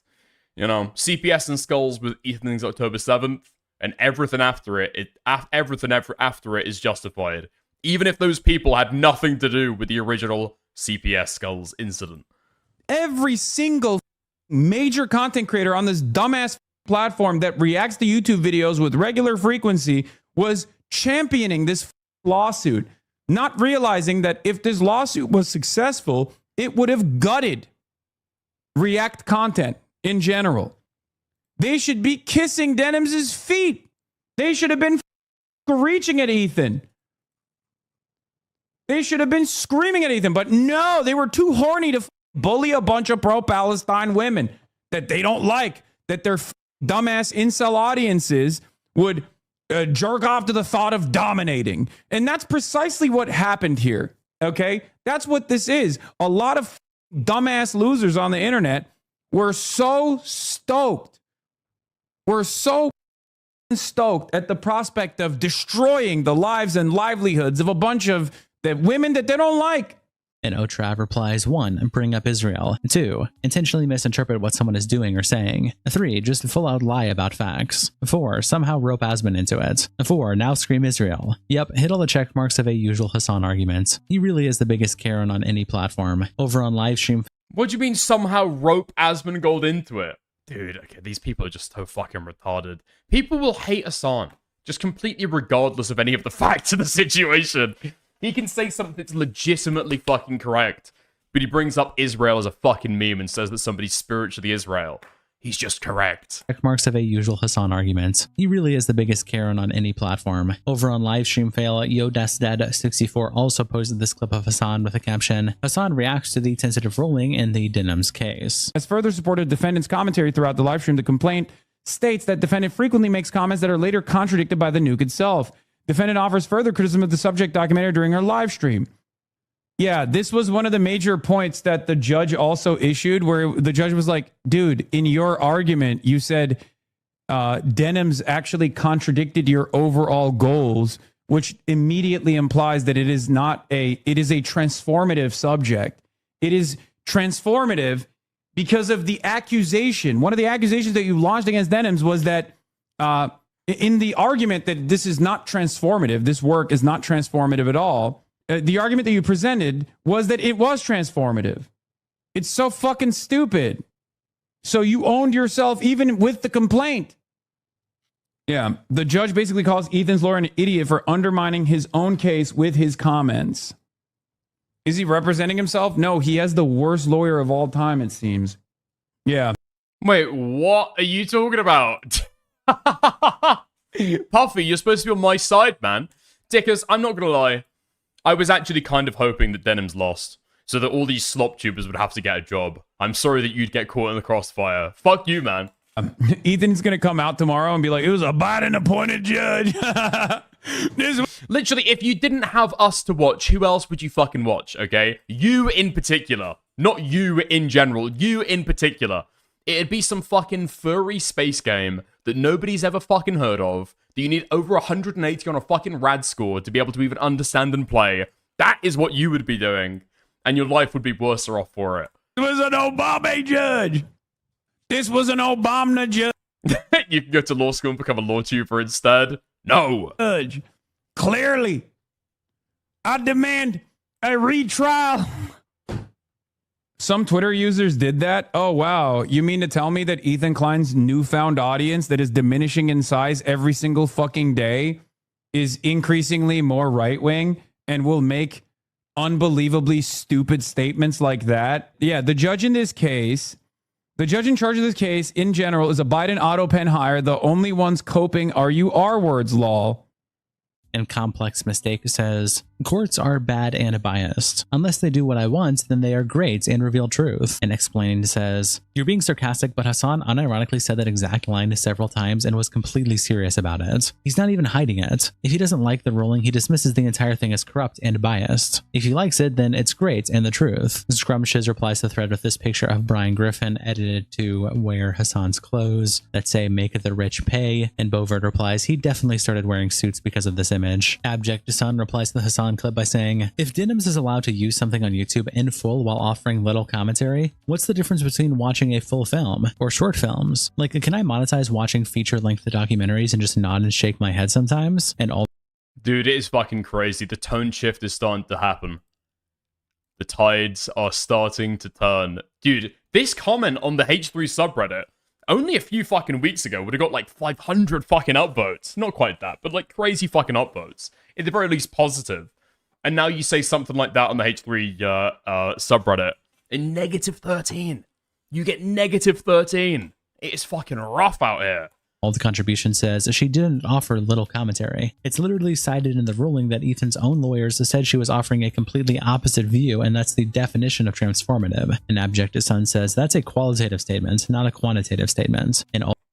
That's a qualitative statement. That's a qualitative statement. Welcome to the fucking law, retard. Old contribution says the reaction is something like almost twice as long. Yeet also posted this clip of a Denims reacting to her tweets with the caption, Denims provide.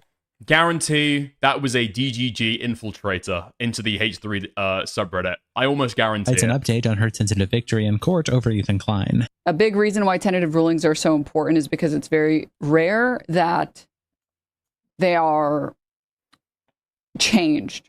Like, it's not. I mean, Denim's just streaming TV news for the first hour of her stream is the real IP theft. Honestly, I don't know how the fuck Denims has been able to get away with that for the longest fucking time. Because that's exactly what she fucking does, right? It's YouTube live streams from the BBC or somebody else. Or it's the Majority Report. I guess she just nicks their fucking coverage and slaps that on stream for the stream starting soon screen. I don't know how the fuck she gets away with that shit. Impossible that a judge can overrule. Or, like, not overrule, but that the judge can change. Because you'd think eventually, especially with, like, some of these news sites starting to do a little bit of content tracking to see, I don't know, where their content ends up online, right? You'd imagine at the very least she'd get a fucking DMCA or a cease and desist. Their ruling or change the decision, the original decision, but your lawyer would have to provide like a lot of evidence to convince the judge not to rule that way. So I feel really good. Oh, and then something else that's very important. So we still have to wait. Wait, what do you mean? iDubbbz Ethan lawsuit imminent.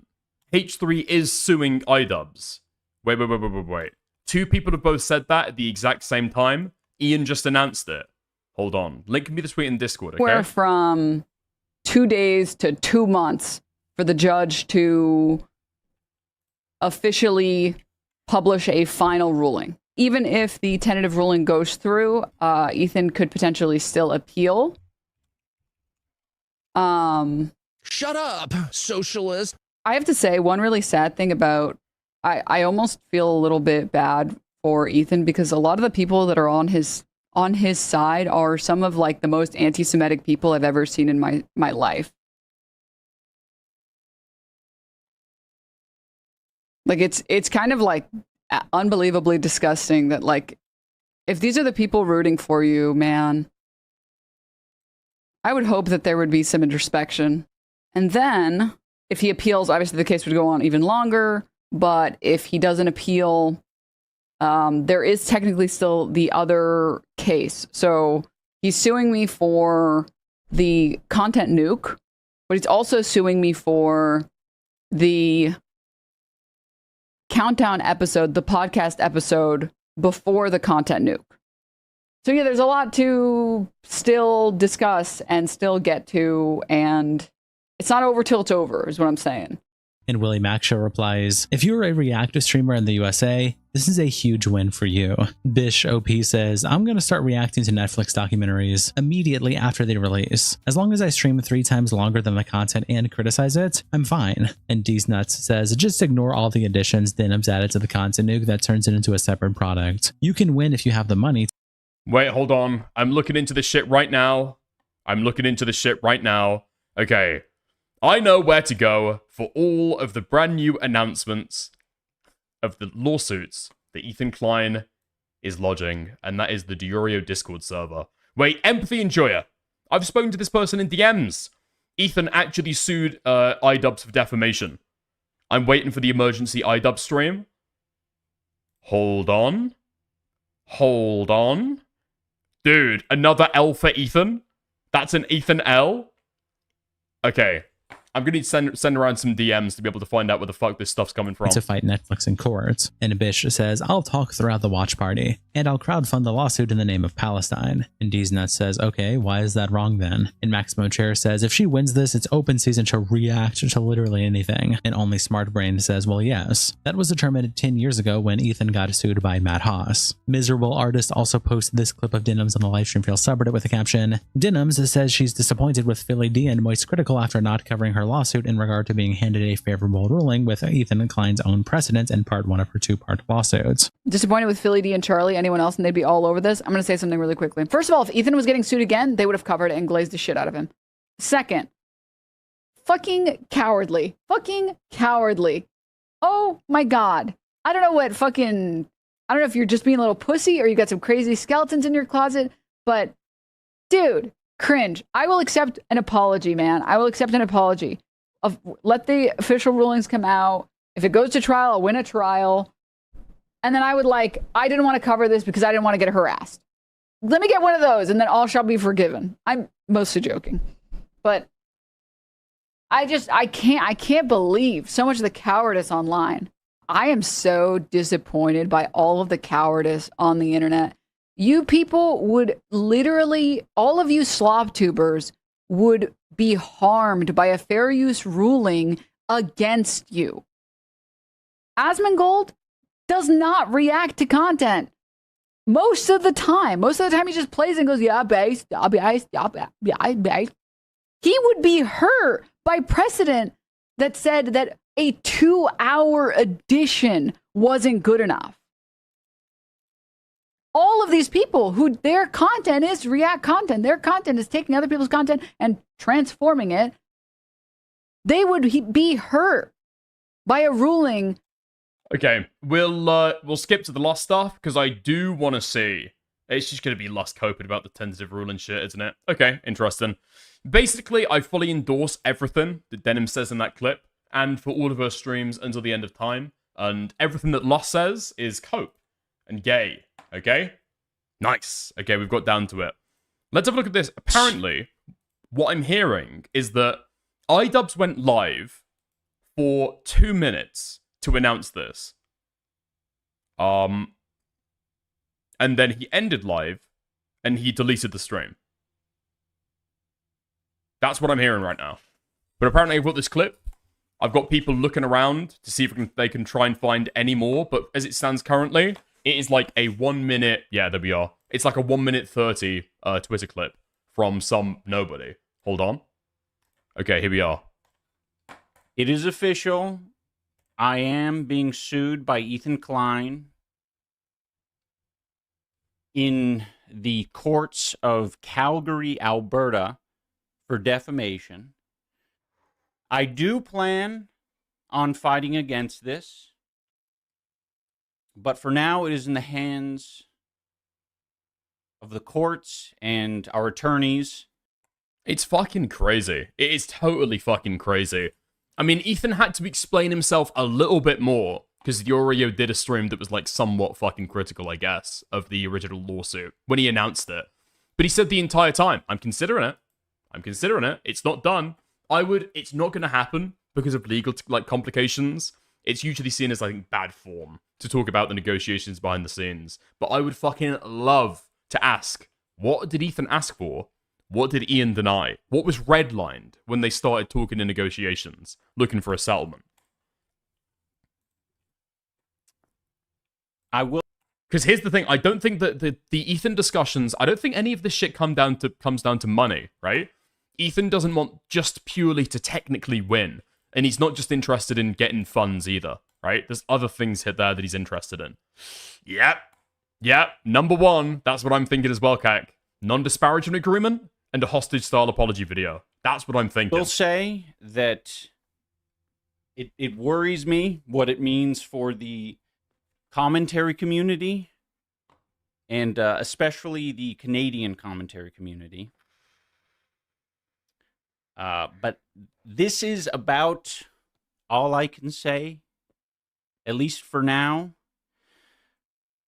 I'm sorry that the stream is so short. I wish I could give you a lot more grease, but I will resume the regularly scheduled content. I mean, this is just like beyond the fucking pale. Surely we can all agree. Hopefully, we can all fucking agree. Like, do I even need to pull this shit up?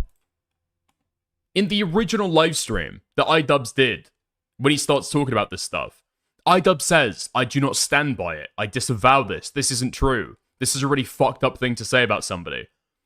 Do I have the original fucking clip? I'm 99% sure that I do. Surely. Surely. It was one of my iDubbbz clips. Here we are. Nice. Let's go. It's okay. So I do want to say I don't agree with what's being said in this comment here. But I'm putting it on screen because I think it should be addressed because it's a big, bold accusation that's very fucked up. I mean, there's just a million reasons why you shouldn't be behind this and why I don't think people will be behind this. It seems like Ethan's own community. Tentative reading right now, based on the Diorio Discord server. You know, everybody should be against this. I think that H3 fans possibly might be as well. You know, there's people like Papa Got, noted H3 Orbiter, at the very least affiliated, right? Diorio as well, at the very least affiliated, blah, blah, blah, you know? Who've called this shit out and says that Ethan's just totally litigious, even over the fucking threat, before we even got to the lawsuit, right? People stated their fucking claims, and Ethan was not reined in by it. The idea that some people have that Ethan is reasonable, the idea that some people have that Ethan has principles around this stuff, or he's a principled streamer, none of this is fucking true. iDubbbz said it wasn't true at the time. He didn't believe in it. He didn't agree with it. He said it was a fucked up thing for somebody to say, but somebody should respond to it. Ethan should talk about it. Right?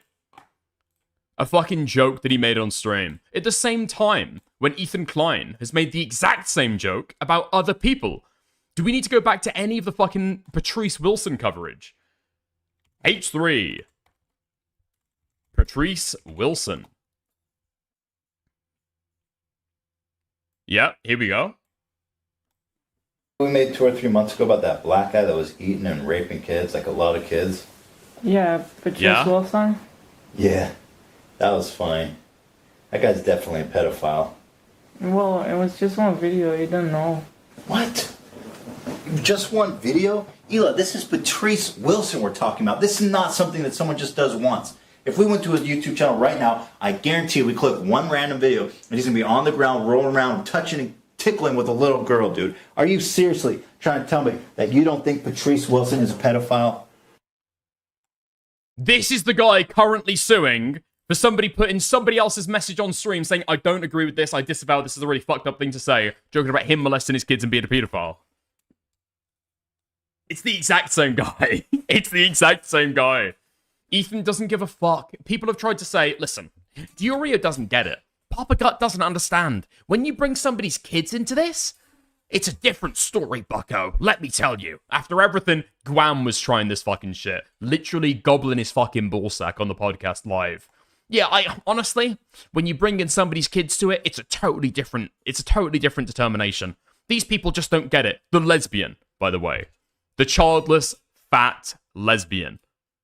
When you bring in somebody's kids, I should know. I've got a niece. That's her explanation for how she understands it, by the way. These people just don't fucking get it, man. They truly do not fucking get it. And everyone will still pretend as though this is normal. This is more of the same. Or the argument will be is that this is a big L for Ethan. This is a big L for Ethan. This is going to really hurt his public relations. This is optically so bad, dude. Ugh. The optics, yikes. It's not the fucking optics, though, is it? It's like the action in and of itself. It's bad to do. It's wrong. You shouldn't be suing other people for jokes they make live on stream. Especially jokes that they say, I don't even agree with. I don't even believe in. It's so transparently the case that he just wants to fuck with iDubbbz. That's the motivation there. Right?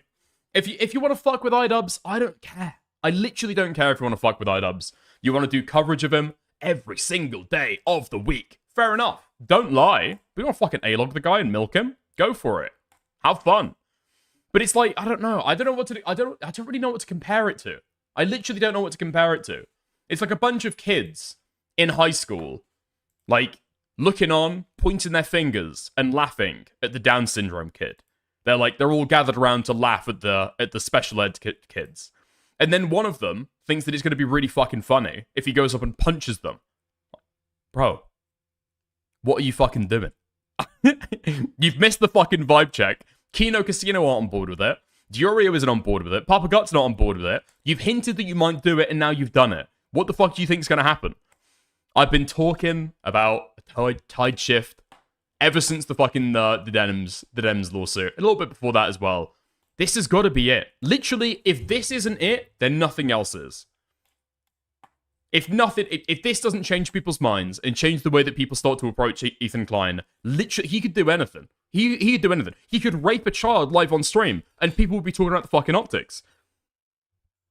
He could kill his co-host. He could slaughter AB, and people would be talking, this is yikes, Ethan. I don't know. This isn't a good look. This is definitely an L for Ethan. It's not an L. This is who he is. This is who he is. He never changed. You were right about Ethan Klein the first time, all those years ago when you decided there was a fucking lolcow. You were correct, actually. Oh my god. Maybe he's trying to scare Kino Casino from turning on him, since he can sue them too. Well, even if whether that's the intention or not, I'd have to think about that. I would have to think about that. Because I don't want to read too much into the time in here, you know? Because it's true, okay? It's true. It does come after Kino Casino have done a heel change. And it does come after the Denim stuff. And so possibly, have his feelings been hurt? He feels like a little bit weaker. And so he's trying to take some of that back by suing iDubbbz. Possibly. You know, possibly. Another thing of it could be that Kino Casino and other people are starting to turn on him. And so now is the time to put down the kibosh and remind people that if you say things about me that I don't like, I will absolutely fucking sue you. And you can't fucking stop me. And nobody else telling me that it's bad optics is going to fucking stop me either. You know? So, possibly. It might be to do with that. Even if that's not the intention, okay? Even if this is purely how the legal process has taken hold, they've had some kind of good faith negotiations, and then it's ended up with, well, we've got an irreconcilable position here. We're going to have to take it to court, right? Even if it's happened the proper way, and it's not got an ulterior motive, that will be the result, right? Kino Casino are going to start to walk on eggshells talking about Ethan Klein, because they don't want a fucking lawsuit. Destiny stopped talking about Ethan a long fucking time ago. The Snarkers in particular, well, there's been attempts to be able to quell their, or like chill their speech.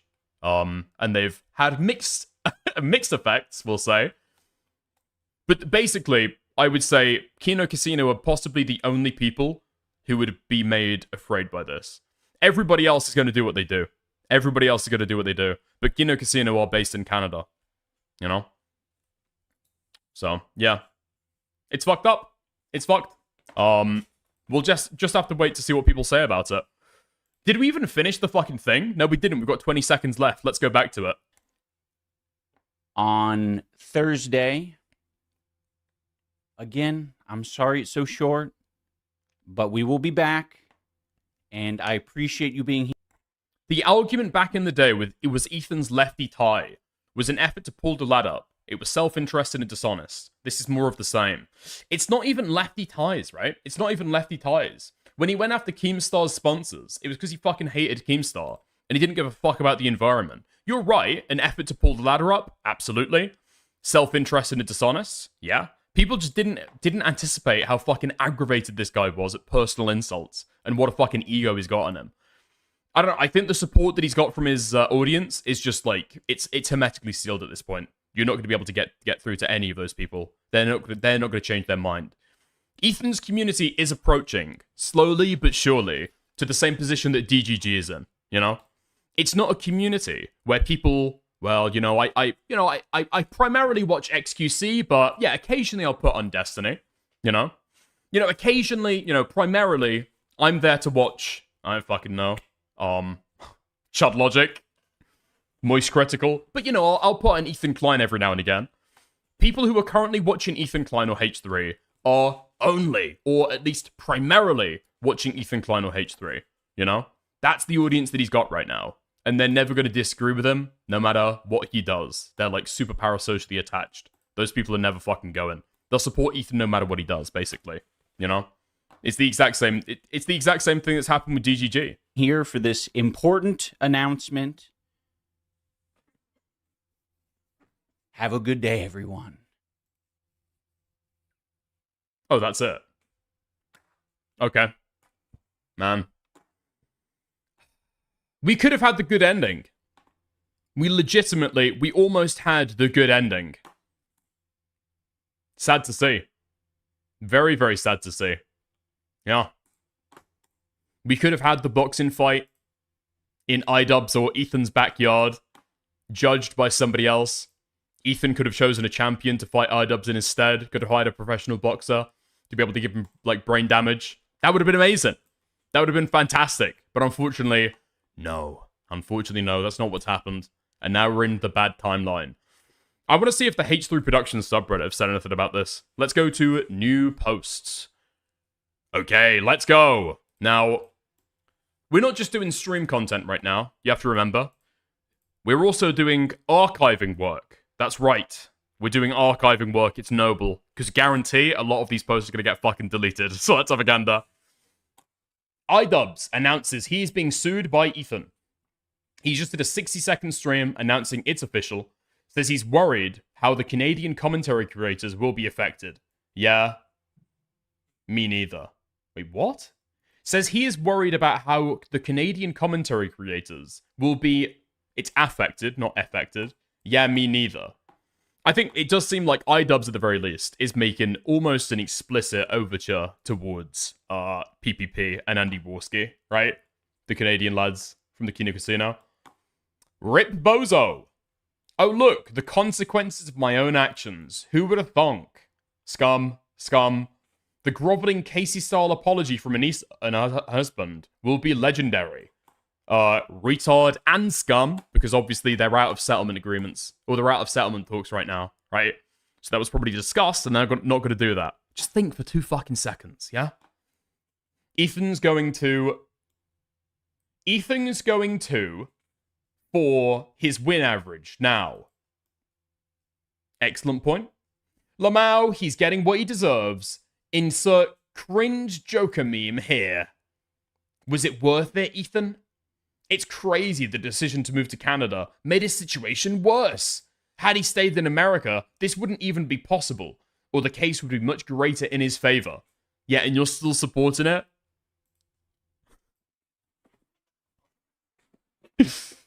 Okay. I mean, if other Canadian commentary creators maliciously propagate a false pedo claim, then yeah, they should be worried. What the fuck? What is he being sued for, though? Okay. Nice. Is there any, like, intelligent engagement with any of this stuff? Or, I guess not really. It's the H3 subreddit. I would doubt it. Dude, the most recent thing is, what is he being sued for? Okay. That's great stuff. Yeah, we love that. Do we want to go instead for the leftovers H3? Oh, dude, I miss the old iDubbbz. Let's go to iDubbbz Snark subreddit as well. Leftovers. H3. Let's go to them. Let's see what they've been saying. Alright. iDubbbz Snark subreddit. We've got that as well. iDubbbz shares an important announcement. Let's go. Now, I'm interested by this because I think the r/I miss the old iDubbbz. That's a mixture of old commentary fans, Kino Casino fans, and H3 fans, right? So I wonder if this is going to be the battleground. Let's see. Ian, just don't accuse people of pedophilia when you know for a fact they haven't committed such an act, especially in a country where their laws on defamation are way stricter and broader, and way more strict and broad than those in America. Okay, retard. Anything else?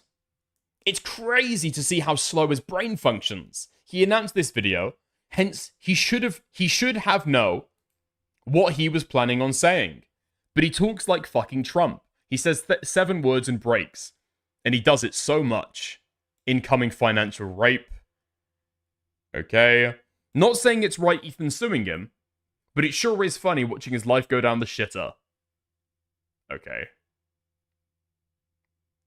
Are these people retarded? Okay. Alright, never mind. He fucked around and found out, plain and simple. Good guy, Ethan.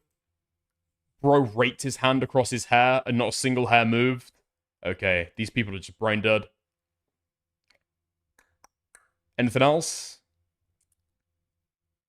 Anything else? These people are just brain fucked, I guess, by the idea that Ian was making a sincere pedo accusation during any of this.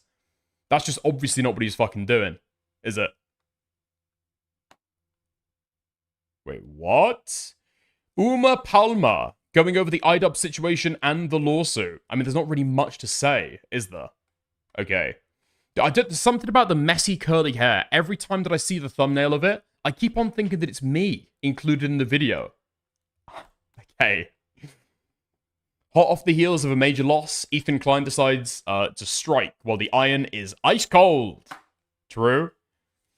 Ethan is doing so much damage to speech online, he's willing to lose everything to protect his ego. He is a monster. And a Zionist. Okay. Opening a billionth run on a losing war is so Israeli of him. What defamation has Ian done that could possibly be worse than all the defaming he and Anissa have taken from Ethan? This is such a joke. Ethan truly must have the smallest PP in the world. Will Mutahar defend free speech in wait, what? Will Mutahar defend fair use in Canada, or would he rather move? Time will tell. This is over defamation, but you know, it is what it is. Okay, it is what it is. I don't think you're gonna see anything out of Mutahar. You're not gonna see anything out of any of these fucking YouTubers. They're just not gonna talk about it. It's just easier for them to be able to move on and be largely unaffected by this stuff. You know. Oh, also, I think somebody said inbox. I've already got the clip, but I appreciate it. I really don't understand how on earth it could be defamation when it was a comment a whole other person made. Now, I could, right? I could understand how it could be defamation. I think the way that it could be defamatory is if, you know, iDubbbz endorsed it, supported it, said that it was true, right? He made or repeated the claim. I think that's probably the way. That's probably the way. Dude, all of this shit is just so fucking retarded. It's beyond belief. I'm starting to come to the conclusion that civil lawsuits are the language of losers. Can we get off the fucking lawsuit arc of YouTube drama? Honestly, this fucking shit is giving me a headache. First of all, it's breathing infinite life into retards that should never have the fucking attention to begin with. People like Lust, people like Legal Mindset, right? Second of all, it's fucking gay. It's fucking gay. All of the negotiations happen behind the scenes. You never get to hear what they're fucking asking for, right? All of the arguments made are made in fucking court documents, and so that you have to read through or pass through fucking gay legalese to be able to understand what's going on. It's all so fucking gay. Okay, I was gonna say something crazy though. Get a certain group of people out of commentary is basically my thesis here. New jar video? Dude, this guy's making fucking hay. Okay. Is Ethan laundering his money with his lawyers?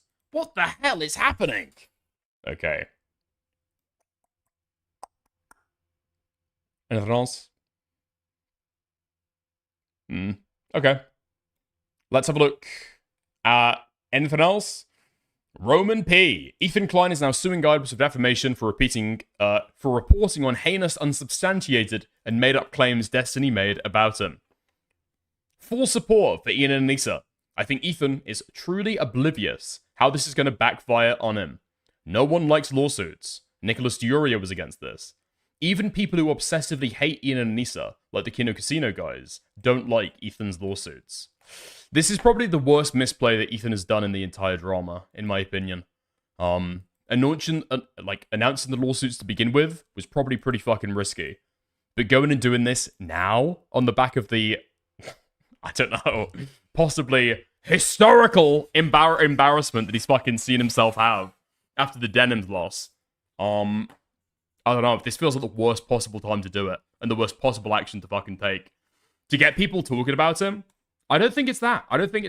Listen, none of the actions by Ethan Klein make sense if you try and interpret them through the lens of a self-interested, intelligent, veteran content creator. They just don't. What they do make sense through, if you take a look at him and say, if you take a look at Ethan through the lens of an old, has-been, tired old man who's spite-driven and has probably got more fucking money than brain cells, right? That's it. That's it. You know? Anything? It's strange how Ethan refuses to discuss this litigation with Destiny. I mean, Destiny's partner in crime is literally sponsoring their show. Maybe there's something there Ethan doesn't want to talk about? Question mark? I don't know, y'all. It's just a little, suspicious that Ethan doesn't seem to want to have any discussions between him and Destiny going to Discovery regarding this specific topic. Possibly? I don't think it's that fucking deep, I'll be honest. I think that it probably is the difference between free speech protections in Canada versus the United States. And I don't think it goes any fucking deeper than that. That's just my 2 cents. That's just my 2 cents. Also, dude, Dan Saltman, you've got to start realizing, okay? Dan fucking loves it. There is nothing more than Dan loves than people thinking that he's got his fingers in all these fucking pies, and he's behind the scenes when anything fucking happens in this sphere. It's probably not that deep. I think Ethan probably does act as an independent actor. So yeah, if you're trying to read Dan Saltman's name into any of this, you're probably getting it wrong to begin with. Okay, dude, this guy is fucking retarded. CPS, bro, you are so fucking retarded. Until further evidence is provided, we are going to consider this person to be a subversive element. That's right, he's a Mossad agent. That's a plant, 100%. That's a false flag. That's a psyop. That's a psyop. Nah, dude, I'm never gonna endorse like a snark subreddit like this. Obviously, these people are here to like obsessively hate on Ethan Klein. They're probably gonna say some fucking retarded shit that goes beyond the line. Destiny knew this was not true and unsubstantiated. He made it up to get back at Ethan. This is actual textbook defamation. Ethan is making excuses as to why he isn't suing Destiny. But Ian, because he's in Canada and Destiny is in Florida, I think that probably is largely it. Also, I mean, I don't know. There was going to be a lack of motivation. You know, there was probably going to be a lack of motivation. There's the breakup, there's the betrayal that Ethan has with iDubbbz that he doesn't have with Destiny. Destiny was never really on Ethan's side. He gassed him up for a long time. Ethan has obviously used his subreddit, and they are fellow travelers against Hassan. But they really haven't had that much of a relationship to, like, actually have a breakup. You know what I mean? That probably motivates it a certain amount as well, right? There's a rational consideration that blocks it, being the fact that Destiny is in Florida, in the United States. And then there's probably a lack of motivation there as well. So it probably is true on both sides, right? It probably is true on both sides. Barbra Streisand? Yeah. Well, now, I mean, dude. If Ethan was actually concerned about people spreading this horrible lie and believing it, the thing that he wouldn't be doing is suing. Because, yeah, as soon as you announce that online, I've seen millions of fucking people, millions of random Twitter chatters who are posting every single day, Ethan Klein alleged to have raped his children. Ethan Klein alleged to be a pedophile. Yeah, I'm gonna have to see. It'll probably blow back. I am interested. Dude, fuck me. I don't want to make a prediction too fucking readily, you know? I don't want to get too excited and say something that's going to be, like, obviously kind of recency bias. But I just don't get, at this point, how people are still hanging on. I thought the iDubbbz lawsuit was going to be the fucking turning point. Then I thought the Denims lawsuit was going to be the turning point. Realistically, I think what I'm realizing is that there isn't a single turning point moment, right? There isn't going to be a single thing that is going to make people go, okay. Because they've already accepted so much. The last 2 years have been a slow boil of increasingly antagonistic and unprincipled and malicious, out of the bounds actions that Ethan Klein has done, and people have supported him. So it probably is going to be slow boiling the other way. We'll have to see. You know, we'll have to see. No, see, there were so many turning points that he went back to the beginning. Yeah, probably. Yeah, probably. It's probably going to be a lot more slow boil. Yeah. I just want the fucking fireworks at the end of the story. Do you know what I mean? I want people to have a big blow-up announcement. I am turning on Ethan Klein. Kino Casino gave it to us the other day.